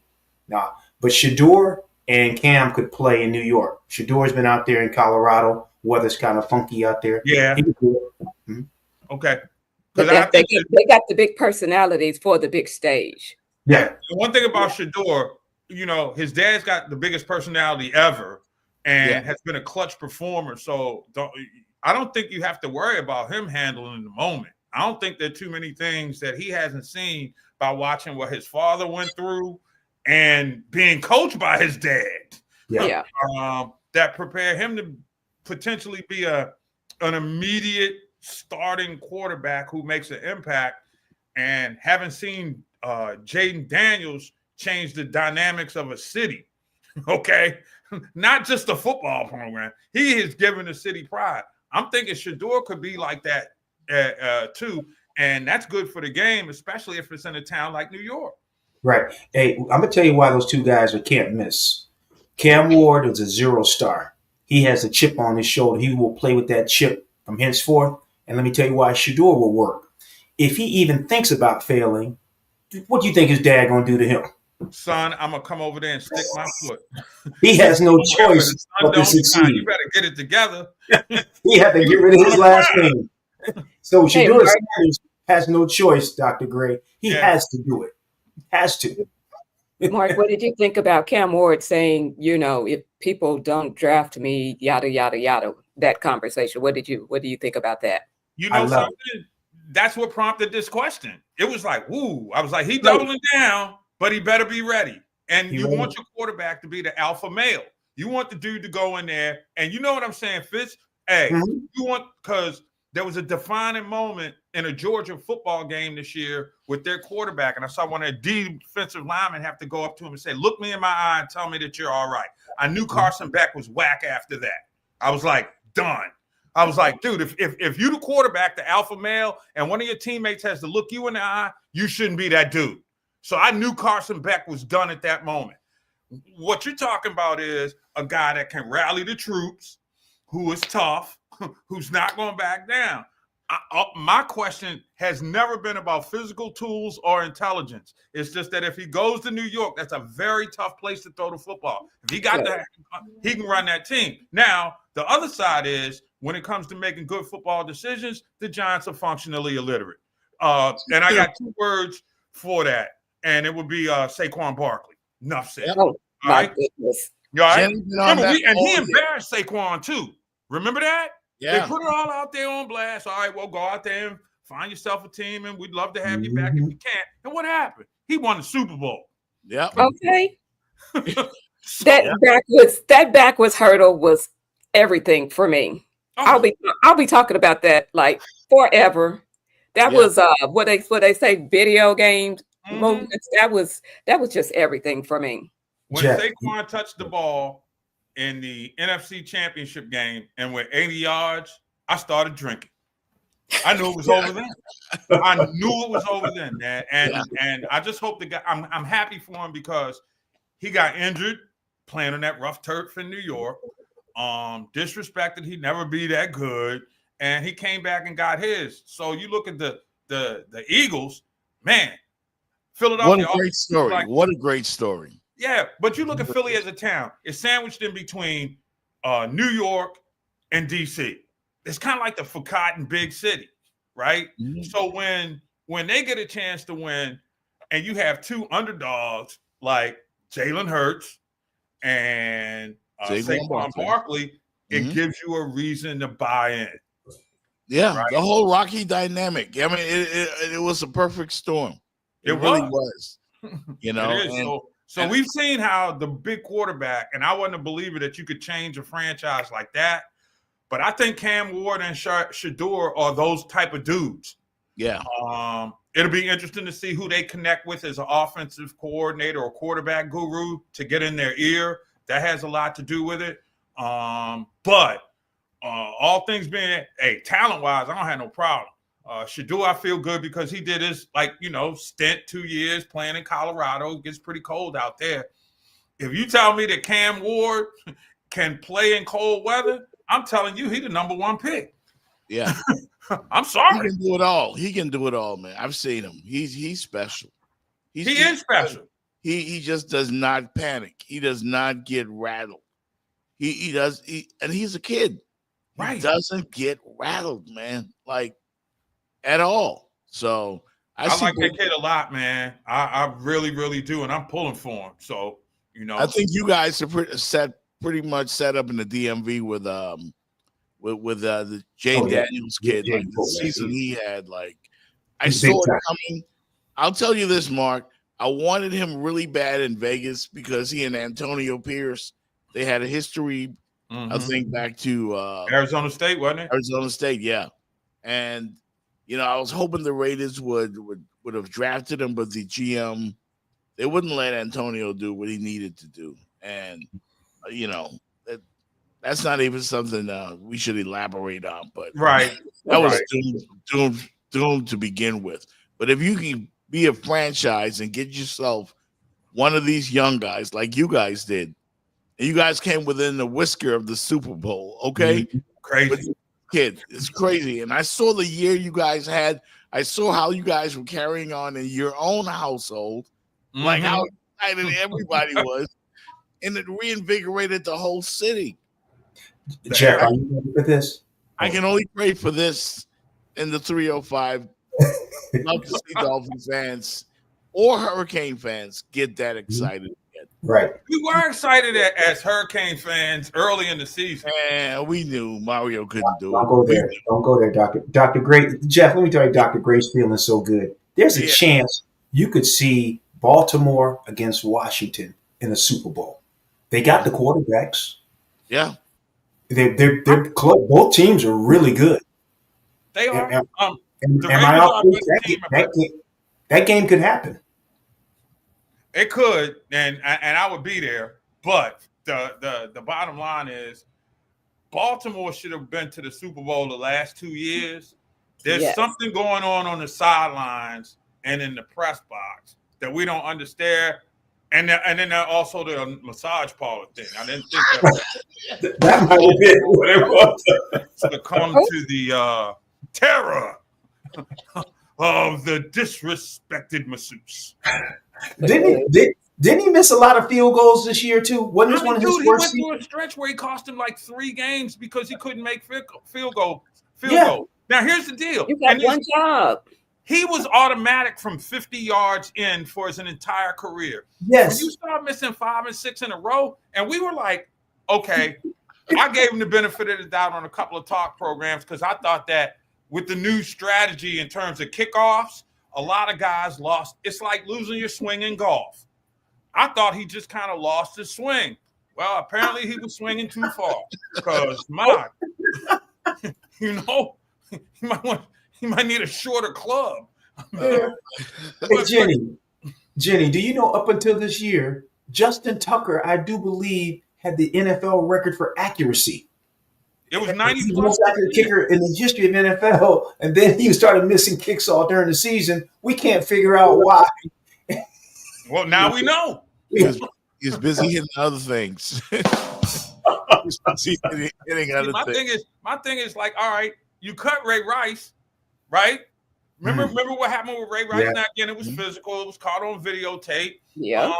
There was a lot more evidence, but the moral to the story is we've seen a certain level of dysfunction with this in that organization, and it's amazing. The Ray Lewis thing at the Super Bowl was well documented. Terrell Suggs had some issues in Arizona. Then you had the Ray Rice thing. Now this thing, I'm like, wow. I thought the Atlanta Falcons were the dirty birds, not the Ravens. Mark, did you not see my name? Don't come to me. Falcon. I'm not going. Look. You weren't playing with Jamal Anderson. All right, so let's. No, stop. he was my favorite player. I bet. My favorite player. Because I was in the stadium one day and he one of those games and he was just running over people like a bowling ball. He was that dude. Yeah. We don't remember him now for that. And then there was we remember some other things. Right. We remember some other things. Sadly, we remember some other things, and that hurts me to my heart. It does, because he was a dude that I'm not gonna say Hall of Fame per se, but he was a bruising physical runner. He had all the physical tools. And I mean, he was eye candy for girls. I mean, what? I'm just saying, because when I was working at 790 The Zone there, and we doing remotes, do you know Jamal Anderson? Can you get my number, sweetie? You might want to hang out in the tunnel, and figure that out. So I don't understand him or Darren Sharper. I cannot figure that out. Yeah, that one kind of hurt me because I don't even know in my lifetime if we're gonna get back to the Super Bowl. Because it's just been rough. It's been rough, but that was my first professional team, and I had to be ride or die. I'm not flip flop like Jeff Fox. I've been a Raider fan forever. I'm gonna stay with my Raiders. Ride or Why die. you got on the Seattle Seahawks shirt then? Just to wear it. So. Okay, but you showed it to it. Fitz because Fitz is in Seattle. He's in Seattle right that now. ain't why you wearing it. Fitz, I wore this in your honor, my buddy. Thank you. I got something for Dr. Gray, but Dr. Gray, you are an amazing guest. You have thrown water at the University of Miami. You've thrown water on the Dirty Birds. What are you going to do to our host? Can you throw some water on him? Wow. Beat us all up. At least he's got the heat to hold on to. Yeah. He looks. Hey Jeff, you got Tyler Hero? Man, they're a bunch of YMCA guys. That's what I call them. They are. They will barely hold on to the play-in game. They might get in, but they're not going anywhere. Nah, they ain't You need a dog. Well, I'll say this, man. Y'all need to figure out how to maximize the rest of Spo's career down there. Yeah. I mean, for Yo, real. because to me, pound for pound, he the best coach in the league. What I've been saying, I y'all. can't say because first off, he's getting teams to the second round into the conference finals, and they're not built to get beyond the first round of the play-in. And we've seen that. I mean, That's why he got makes the great bag. in-game. He's a great game planner. He makes tremendous in-game adjustments. I don't think there's a better coach in the league that gets the most out of a bench, which is not overwhelmingly talented like some championship contenders. So when I look at, we often look at players and talk about their window of opportunity. Pat Riley better fix this before Spo, gets to the point where it's going to be like, I can't deal with this, or either he loves it, or a competitor is going to want to compete to win a championship, not to just get to the playoffs. And I think what hurts me about the Heat right now is they're content to get to the playoffs and see what we can do. Whereas you build a team to get to the playoffs and to at least get to the conference finals. Yeah. I don't see that happening. Y'all see why I brought Professor G on the show today? He's telling you guys exactly what I've been telling you the entire season and the last couple of weeks. The Heat culture thing is overrated. You need talent. Ultimately, you will need talent. You need a difference maker. You need a star. Jimmy Butler was that. He was. He was that. Can I ask Mark a question? Jimmy Butler, star, superstar. Which category would you place him in? I'm kind of trending in that star and a half, not quite a superstar yet. Because I don't think that Jimmy Butler can carry you to a championship. Superstars are LeBron. Superstars are Luka Doncic. Jimmy Butler is an all-star, hell of a player, a dog you want on your team who's going to come up every night and play like a mad-ass dog. And I love him. But you start talking about superstars. We talking about superstars. We talking about is he a Kevin Durant? No. Is he a LeBron? No. Luka? Jokic? Wemby? SGA? I mean, I'm just thinking, and I really wish it had worked out better. Again, he gave everything that he had, and I appreciate the fact that he plays hard every single night. But at the end of the day, what we got to look at was absence of professionalism down the stretch. I mean, what's that? Chris Rock said, "I love me some black folks. I can't stand no ninjas." Yeah. Well, when you're in Jimmy Butler shoes, you supposed to act better than a ninja. And I thought that was some ninja stuff. And I thought that Pat Riley could have handled it a lot better too. But he's still VP. Yeah. And everybody will tell you that's his town. So you got to bow down. He's a godfather. But you can't. The thing that left a bad taste in my mouth, missing the team flight. That was the deal breaker for me. You got to show up and show some level of professionalism. And when you know your money is guaranteed, you can act a fool. And I think that's what he did. He acted a fool. It got him to where he wanted to, but I'm not quite sure he's enough to get the Warriors over the hump. Only because, he's not a big, and that's the deficiency. Bam's good, but you need a few more fouls behind him in the postseason. That's what I was telling Jeff, because he wants to put Jimmy Butler superstar. A superstar is a superstar over here, a superstar over there, a superstar everywhere he goes. And that's not been Jimmy Butler. He's not been he's in Golden State now. Is he is he a superstar? He's not surpassing Steph Curry. Yeah. I mean, he's not even surpassing Draymond. Oh, that come on now. I mean, Stupid. For real. there you go. I mean, when I'm not saying as play wise, but when you look at that team, whose team is it? It's Steph Curry's and it's Draymond's. Yeah. I mean, This granted, is a Jimmy perfect Butler has fit for him, been there though. long enough, but I'm still saying you don't look at him as, like I said, the superstar. He's a star, and Steph and them believe that he's a missing piece that can help get them where they're trying to go. Well, he'll do a better job defending on the perimeter, right? He'll probably be better than Klay Thompson was in that aspect of the game, but he won't make as many 3-pointers. But he's tough, he's hard, he does stuff, he makes winning plays. That being said, I'm not quite ready to put him in the superstar category, but he's damn sure an all-star. Make no mistake about that. And he was our star. I was not denying he was our star. I mean, he looked super for us. He got us to the NBA Finals twice. We didn't quite get over the hump, but he got us there. No doubt. Yeah. He did. And he had some help with him too, but again, Yeah. but he did get you there. I saw playoff Jimmy up close. I was there when he dropped 56 on Milwaukee. I don't care what anybody says.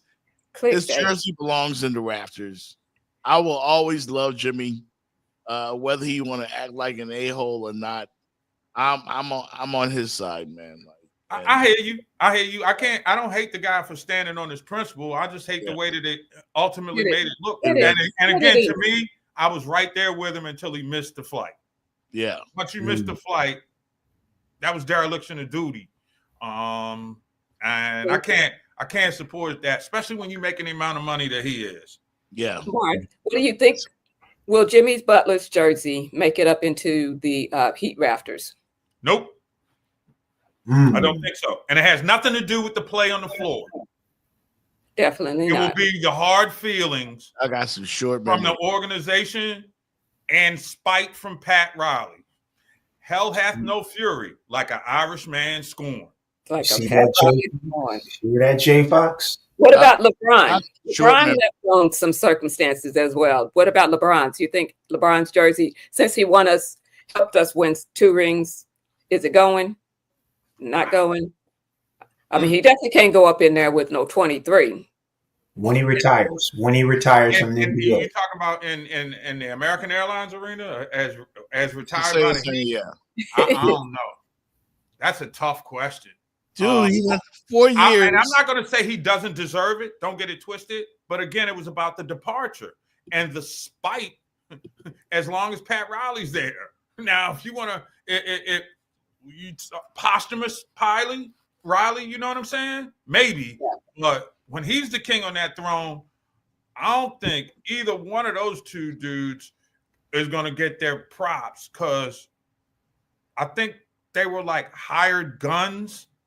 You know, I think you gotta put D Wade up there because he was one of those. He was groomed. He was organically groomed. He was, facing the franchise, got us off the ground, took it to the next level, yada yada. So I can understand that. But this is a tough one. You know, you were acquired in a trade. You did get us to the finals, but we didn't win. Then there's the anarchy at the end of working his way out. I don't think that, and not necessarily being a lifelong Heat fan, I don't understand the passion that the fan base may have for Jimmy, and I'm going to respect that. But I don't know if I could see Jimmy being up in the rafters. And certainly not as long as Pat Riley is alive. And that's what I was saying, because I don't know what to tell he you. was a character and he was a player. I mean, like I said, he was our superstar.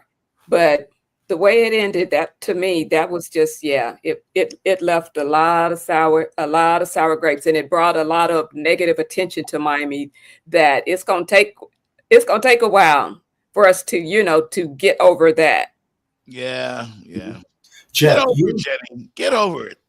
Mm-hmm. You know, we're Jeff. never gonna I'm get just over saying, I'm over it. It's like this. Winning. I'm sensing, I talked to some folks in Dallas. I'm sensing that the Jimmy Butler emotional scar has wounded Heat fan the way that Dallas fan has been wounded by the trade of Luka Doncic.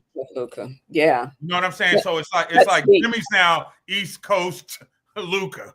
You know what I'm saying? Fans are upset. Organization is good that it just, I mean, you know, it just remains to be seen how that plays out. Yeah. Cuts deep. It does. It does.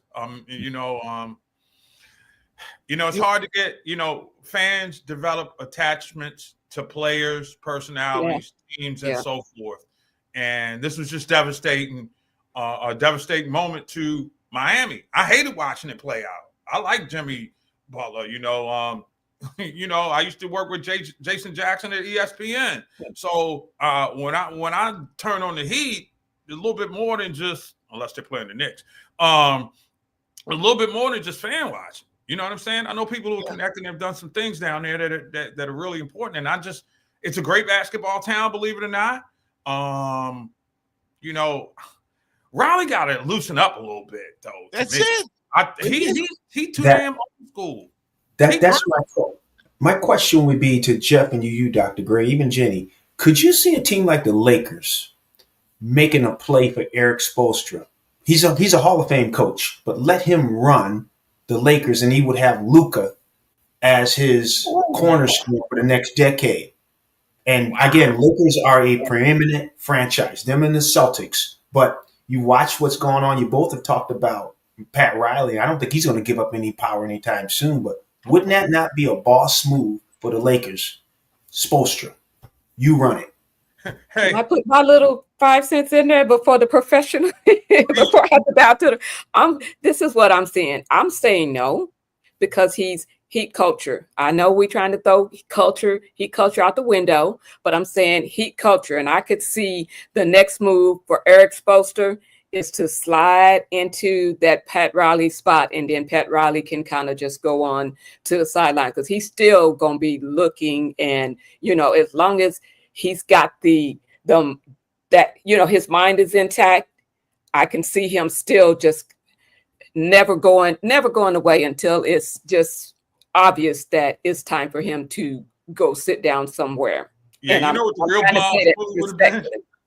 The real boss move would have been for the Lakers to see if they could talk to Pat Riley and bring him back to run the whole organization, because the mess that's going on up there. I mean, look, JJ Redick, Rob Pelinka, they just don't know what's going on. Mm-hmm.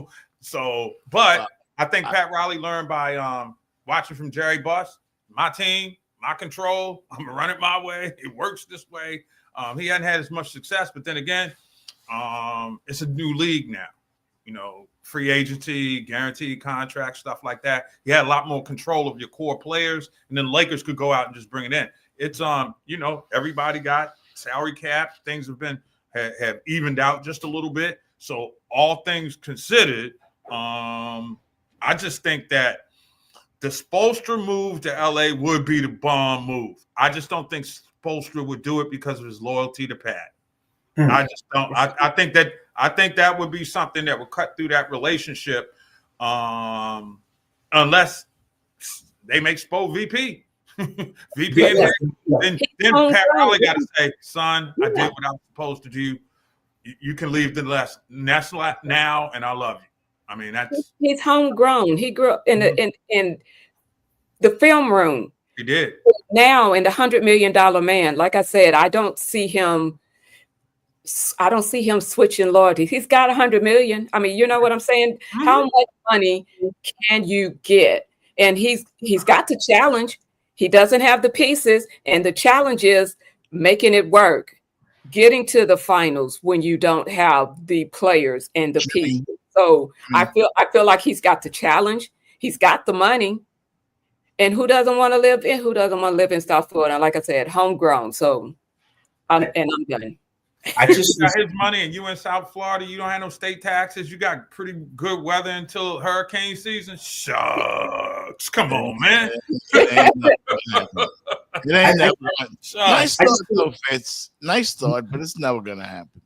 No, he's never gonna leave. Like, he's hired. No, he's not. And as a matter of fact, I would expect him to be the vice president to succeed Pat Riley. That's and what's then wrong. go out and find the next coach. Yeah. Okay. Because Spo is a basketball savant. He's a brilliant motivator, teacher. I mean, he checks all the boxes. And I just think that if he elevates his game and says, okay, now I can coach the entire organization, then you will really see something. I think that he's a brilliant coach, man. I'm telling you, he's the ones he on that, that par with some of the great ones that we've seen in our lifetime. I really believe that. Godfather Part 2. Godfather Part 2. Yeah. So my whole thing is, can he find a way to get a couple of more rings? You really get defined by championships. And if and Pat Riley has encumbered him, if you ask me. There have been some moves where he could have went out and really went after a Kevin Durant. You know what I'm saying? Or that one superstar a guy that could get him over to help Bam out. Let's be real for a second. Yeah. And he's not going to get Bam don't have a lot around him. Yeah. You're wasting an athletic big man who you don't find too often. Well, here, Dr. Gray, here's my point, Jeff, where I threw that out there.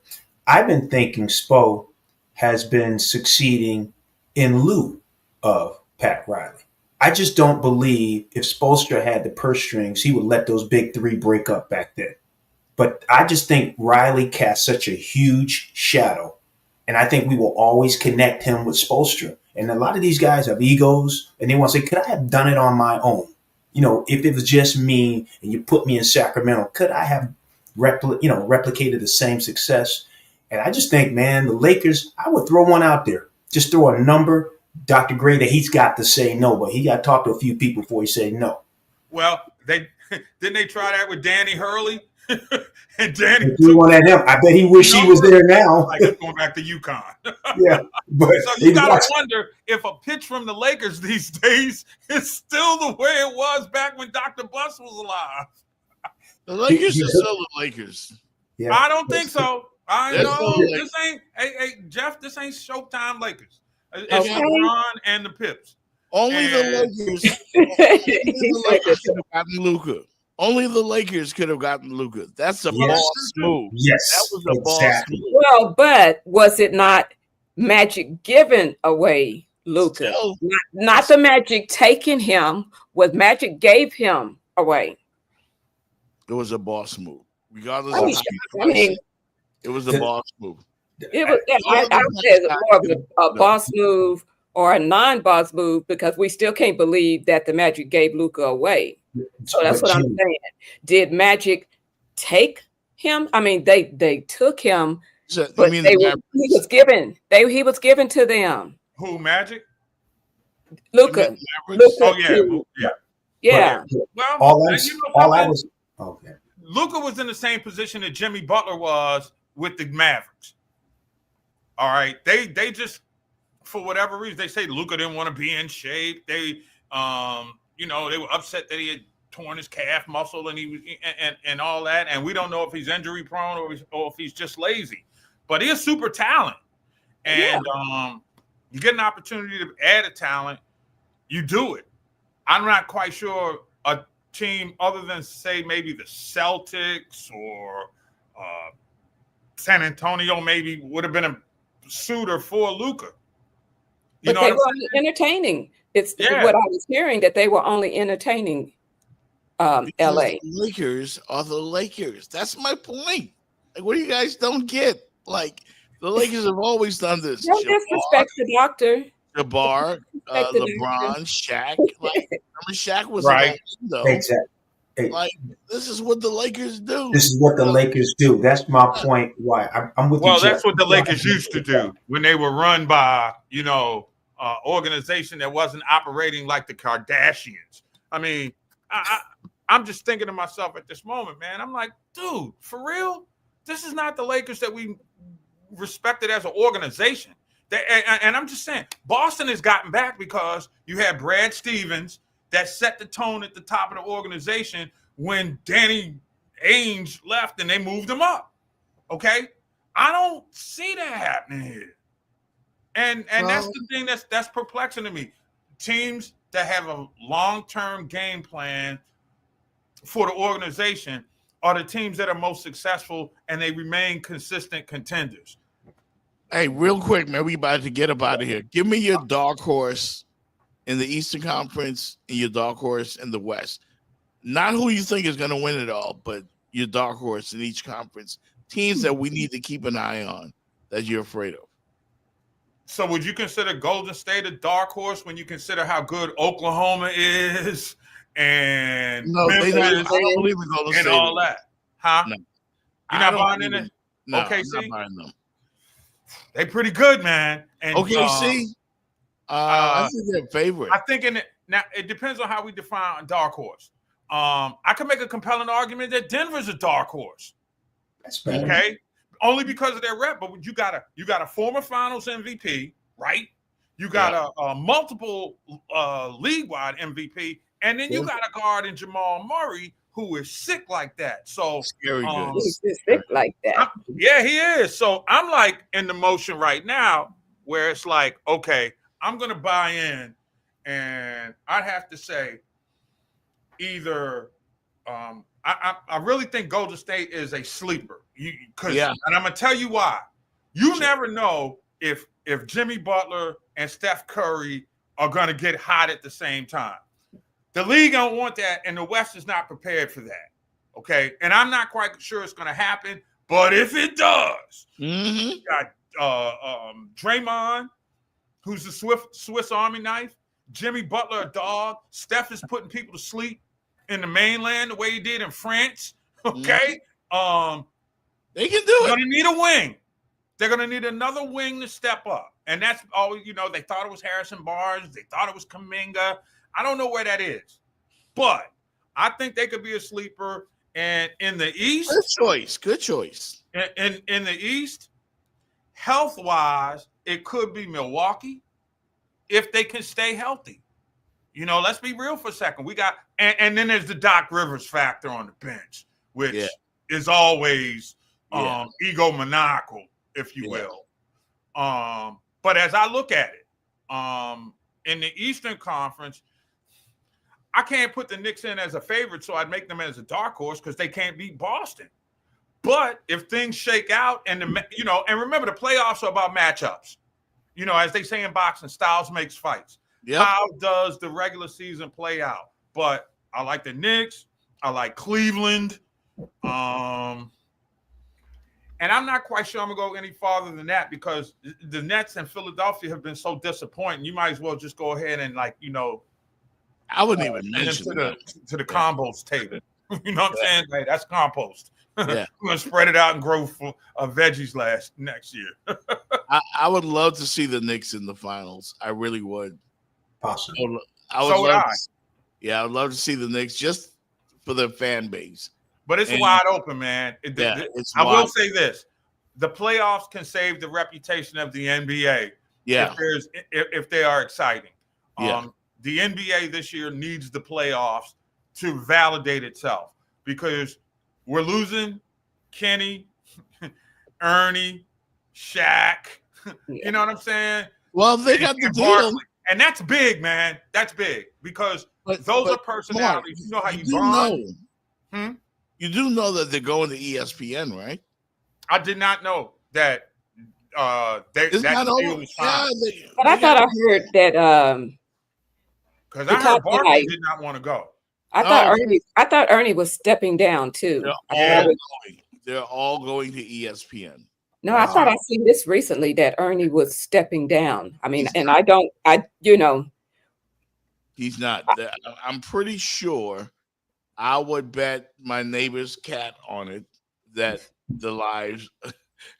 I did see the contract. I did see that they were all going, but I did see something recently that said Ernie was stepping down. But I could be wrong. You know how the internet, like fake news sometimes. Yeah, you are wrong. I'm pretty sure that they're going to ESPN. I'm pretty sure. Well, we would hope so, man, because that show has been saved. That show is a national treasure. Like it is a national treasure. And there was no working around that. So it's been saved. I hope so. That's a done deal. Shaq just signed a $15 to $20 million extension. So they're all back. They're all back next year. with ESPN On ESPN. Yeah, and Okay. NBC has the deal also. Well, what am I going to do without Malika and Big Perk and? Oh, thank God! Like they'll still have their programs on And that's great. But that's just, look, they spent so much money on First Take and all those other talk shows that their basketball offering is just not getting it in. I'm sorry, man. It's NBA today has become a tough show to watch. Yeah, it really has. It has been. Hey, so when can we do this again? Because duty is falling down. I'm having too much fun. Yeah. This is we got to go as well. I'm rolling with the Knicks though. I mean, if my Lakers don't do it, I don't think we have enough time to get the chemistry right. So that means I need to get an extra crying towel so that I'll have another person on the other end of crying when we get to the semifinals and lose. Yeah. If they can figure out a way to beat Boston, but that'll probably never happen. Well, anyway, that's a team to beat in the East, though. Yeah, without a doubt. If they don't wear out. And I would tend to watch as a observer how Jason Tatum finishes the season. It's been a grueling. He was on the Olympic team. They went to the finals deep. That's the player that's most important to them. So if he's not at 100%, this will give Jaylen Brown a chance to prove a thing or two to the basketball world. And I'm looking for that kid to destroy the playoffs this year because they left him off the Olympic team. So let's just watch that. If Boston wins, I'll double down. If Boston wins the Eastern Conference, Jaylen Brown will be the MVP of the Eastern Conference Finals. No doubt. Do we need to write that down? Write it down. I'll be putting it on, and you will quote me. You can always go back to TikTok or whatever social media that we got going on at the time. You are more than welcome to call me out. Yeah. Not like being called out. I'll tell you this, man. Y'all can't say nothing to me if my Lakers win it all. Y'all can't say if they were winning. You already crowned them. As soon as they got Luka, you crowned them. I'll tell you why. Why? Because fuck them. That's why.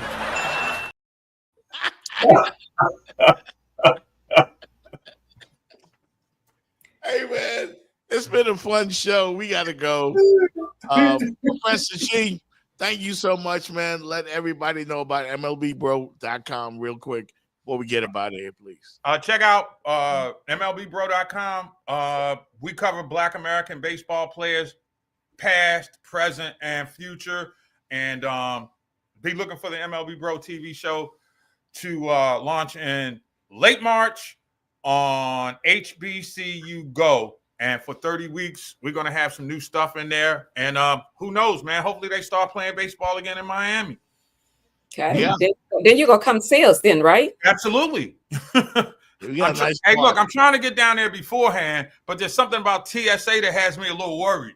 So I was definitely trying to make some plans, but I've done the training once, y'all. I love you dearly, but we got to get some protection in the sky so I can get there. Yeah, HBCU games in Miami I got to get to in the fall. Come on, man.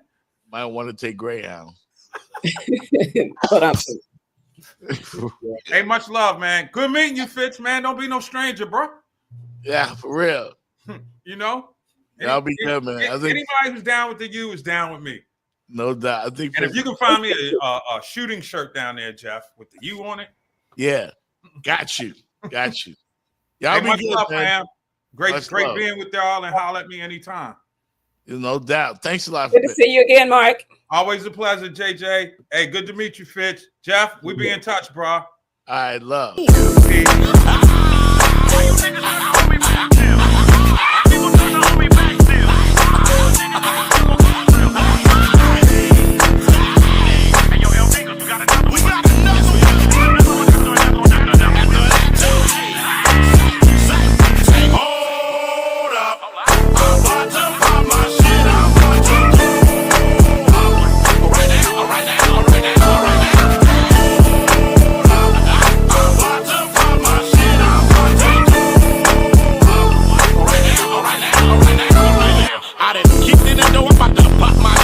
They hated how a chubby nigga does it like this. Boogie even rule my name, you gon' reminisce. This is how I do it when I talk my shit. Goddamn, go get a bag. L fingers make other producers sad. They got slapped, right after slap. I did my thing and I'm known to do that. God damn it, understand. A nigga be the man. Reversed up the west side and did it again. Just another stepper, a real true stepper. Bookie Evan Rude, I'm a east side rapper. Going through your shit, now throw it high. Go and turn it up, cause why? Nigga really be the king, that God. I'm turning up, goddamn it, gotta do it. Oh my, now I'm telling them, hold up. I'm about to pop my shit, I'm about to do right now, right now, right now, right now. Hold up. I'm about to pop my shit, I'm about to do right now, right now, right now, right now. I'm nothing like the After Show. I'm in the lab with Ace, Mikey, L fingers. Let's go. We're really about to turn it up. I'm having fun with this making music shit like nigga, huh? You niggas really so damn serious. You speak a lot about the shit that you don't do and that's delirious. Oh shit, goddamn. I could make this thing slap off of ad-lib sounds. My mind process is so damn wild. I came through like I am that problem child. Boogie haven't ruled that nigga, I'm a problem now. Goddamn it, yeah, they love it when I stump the ground. I be like, hold up, wait a minute. It's Boogie F and Rule, let me put some turn up in it. You niggas been doing it, I didn't just jump in it. I gotta keep it real, I can't fuck with no pretending. Hey, hold up. Say what? I'm about to pop my shit, I'm about to do right now, right now, right now, right now. Hold up. I'm about to pop my shit, I'm about to do right now, right now, right now, right now.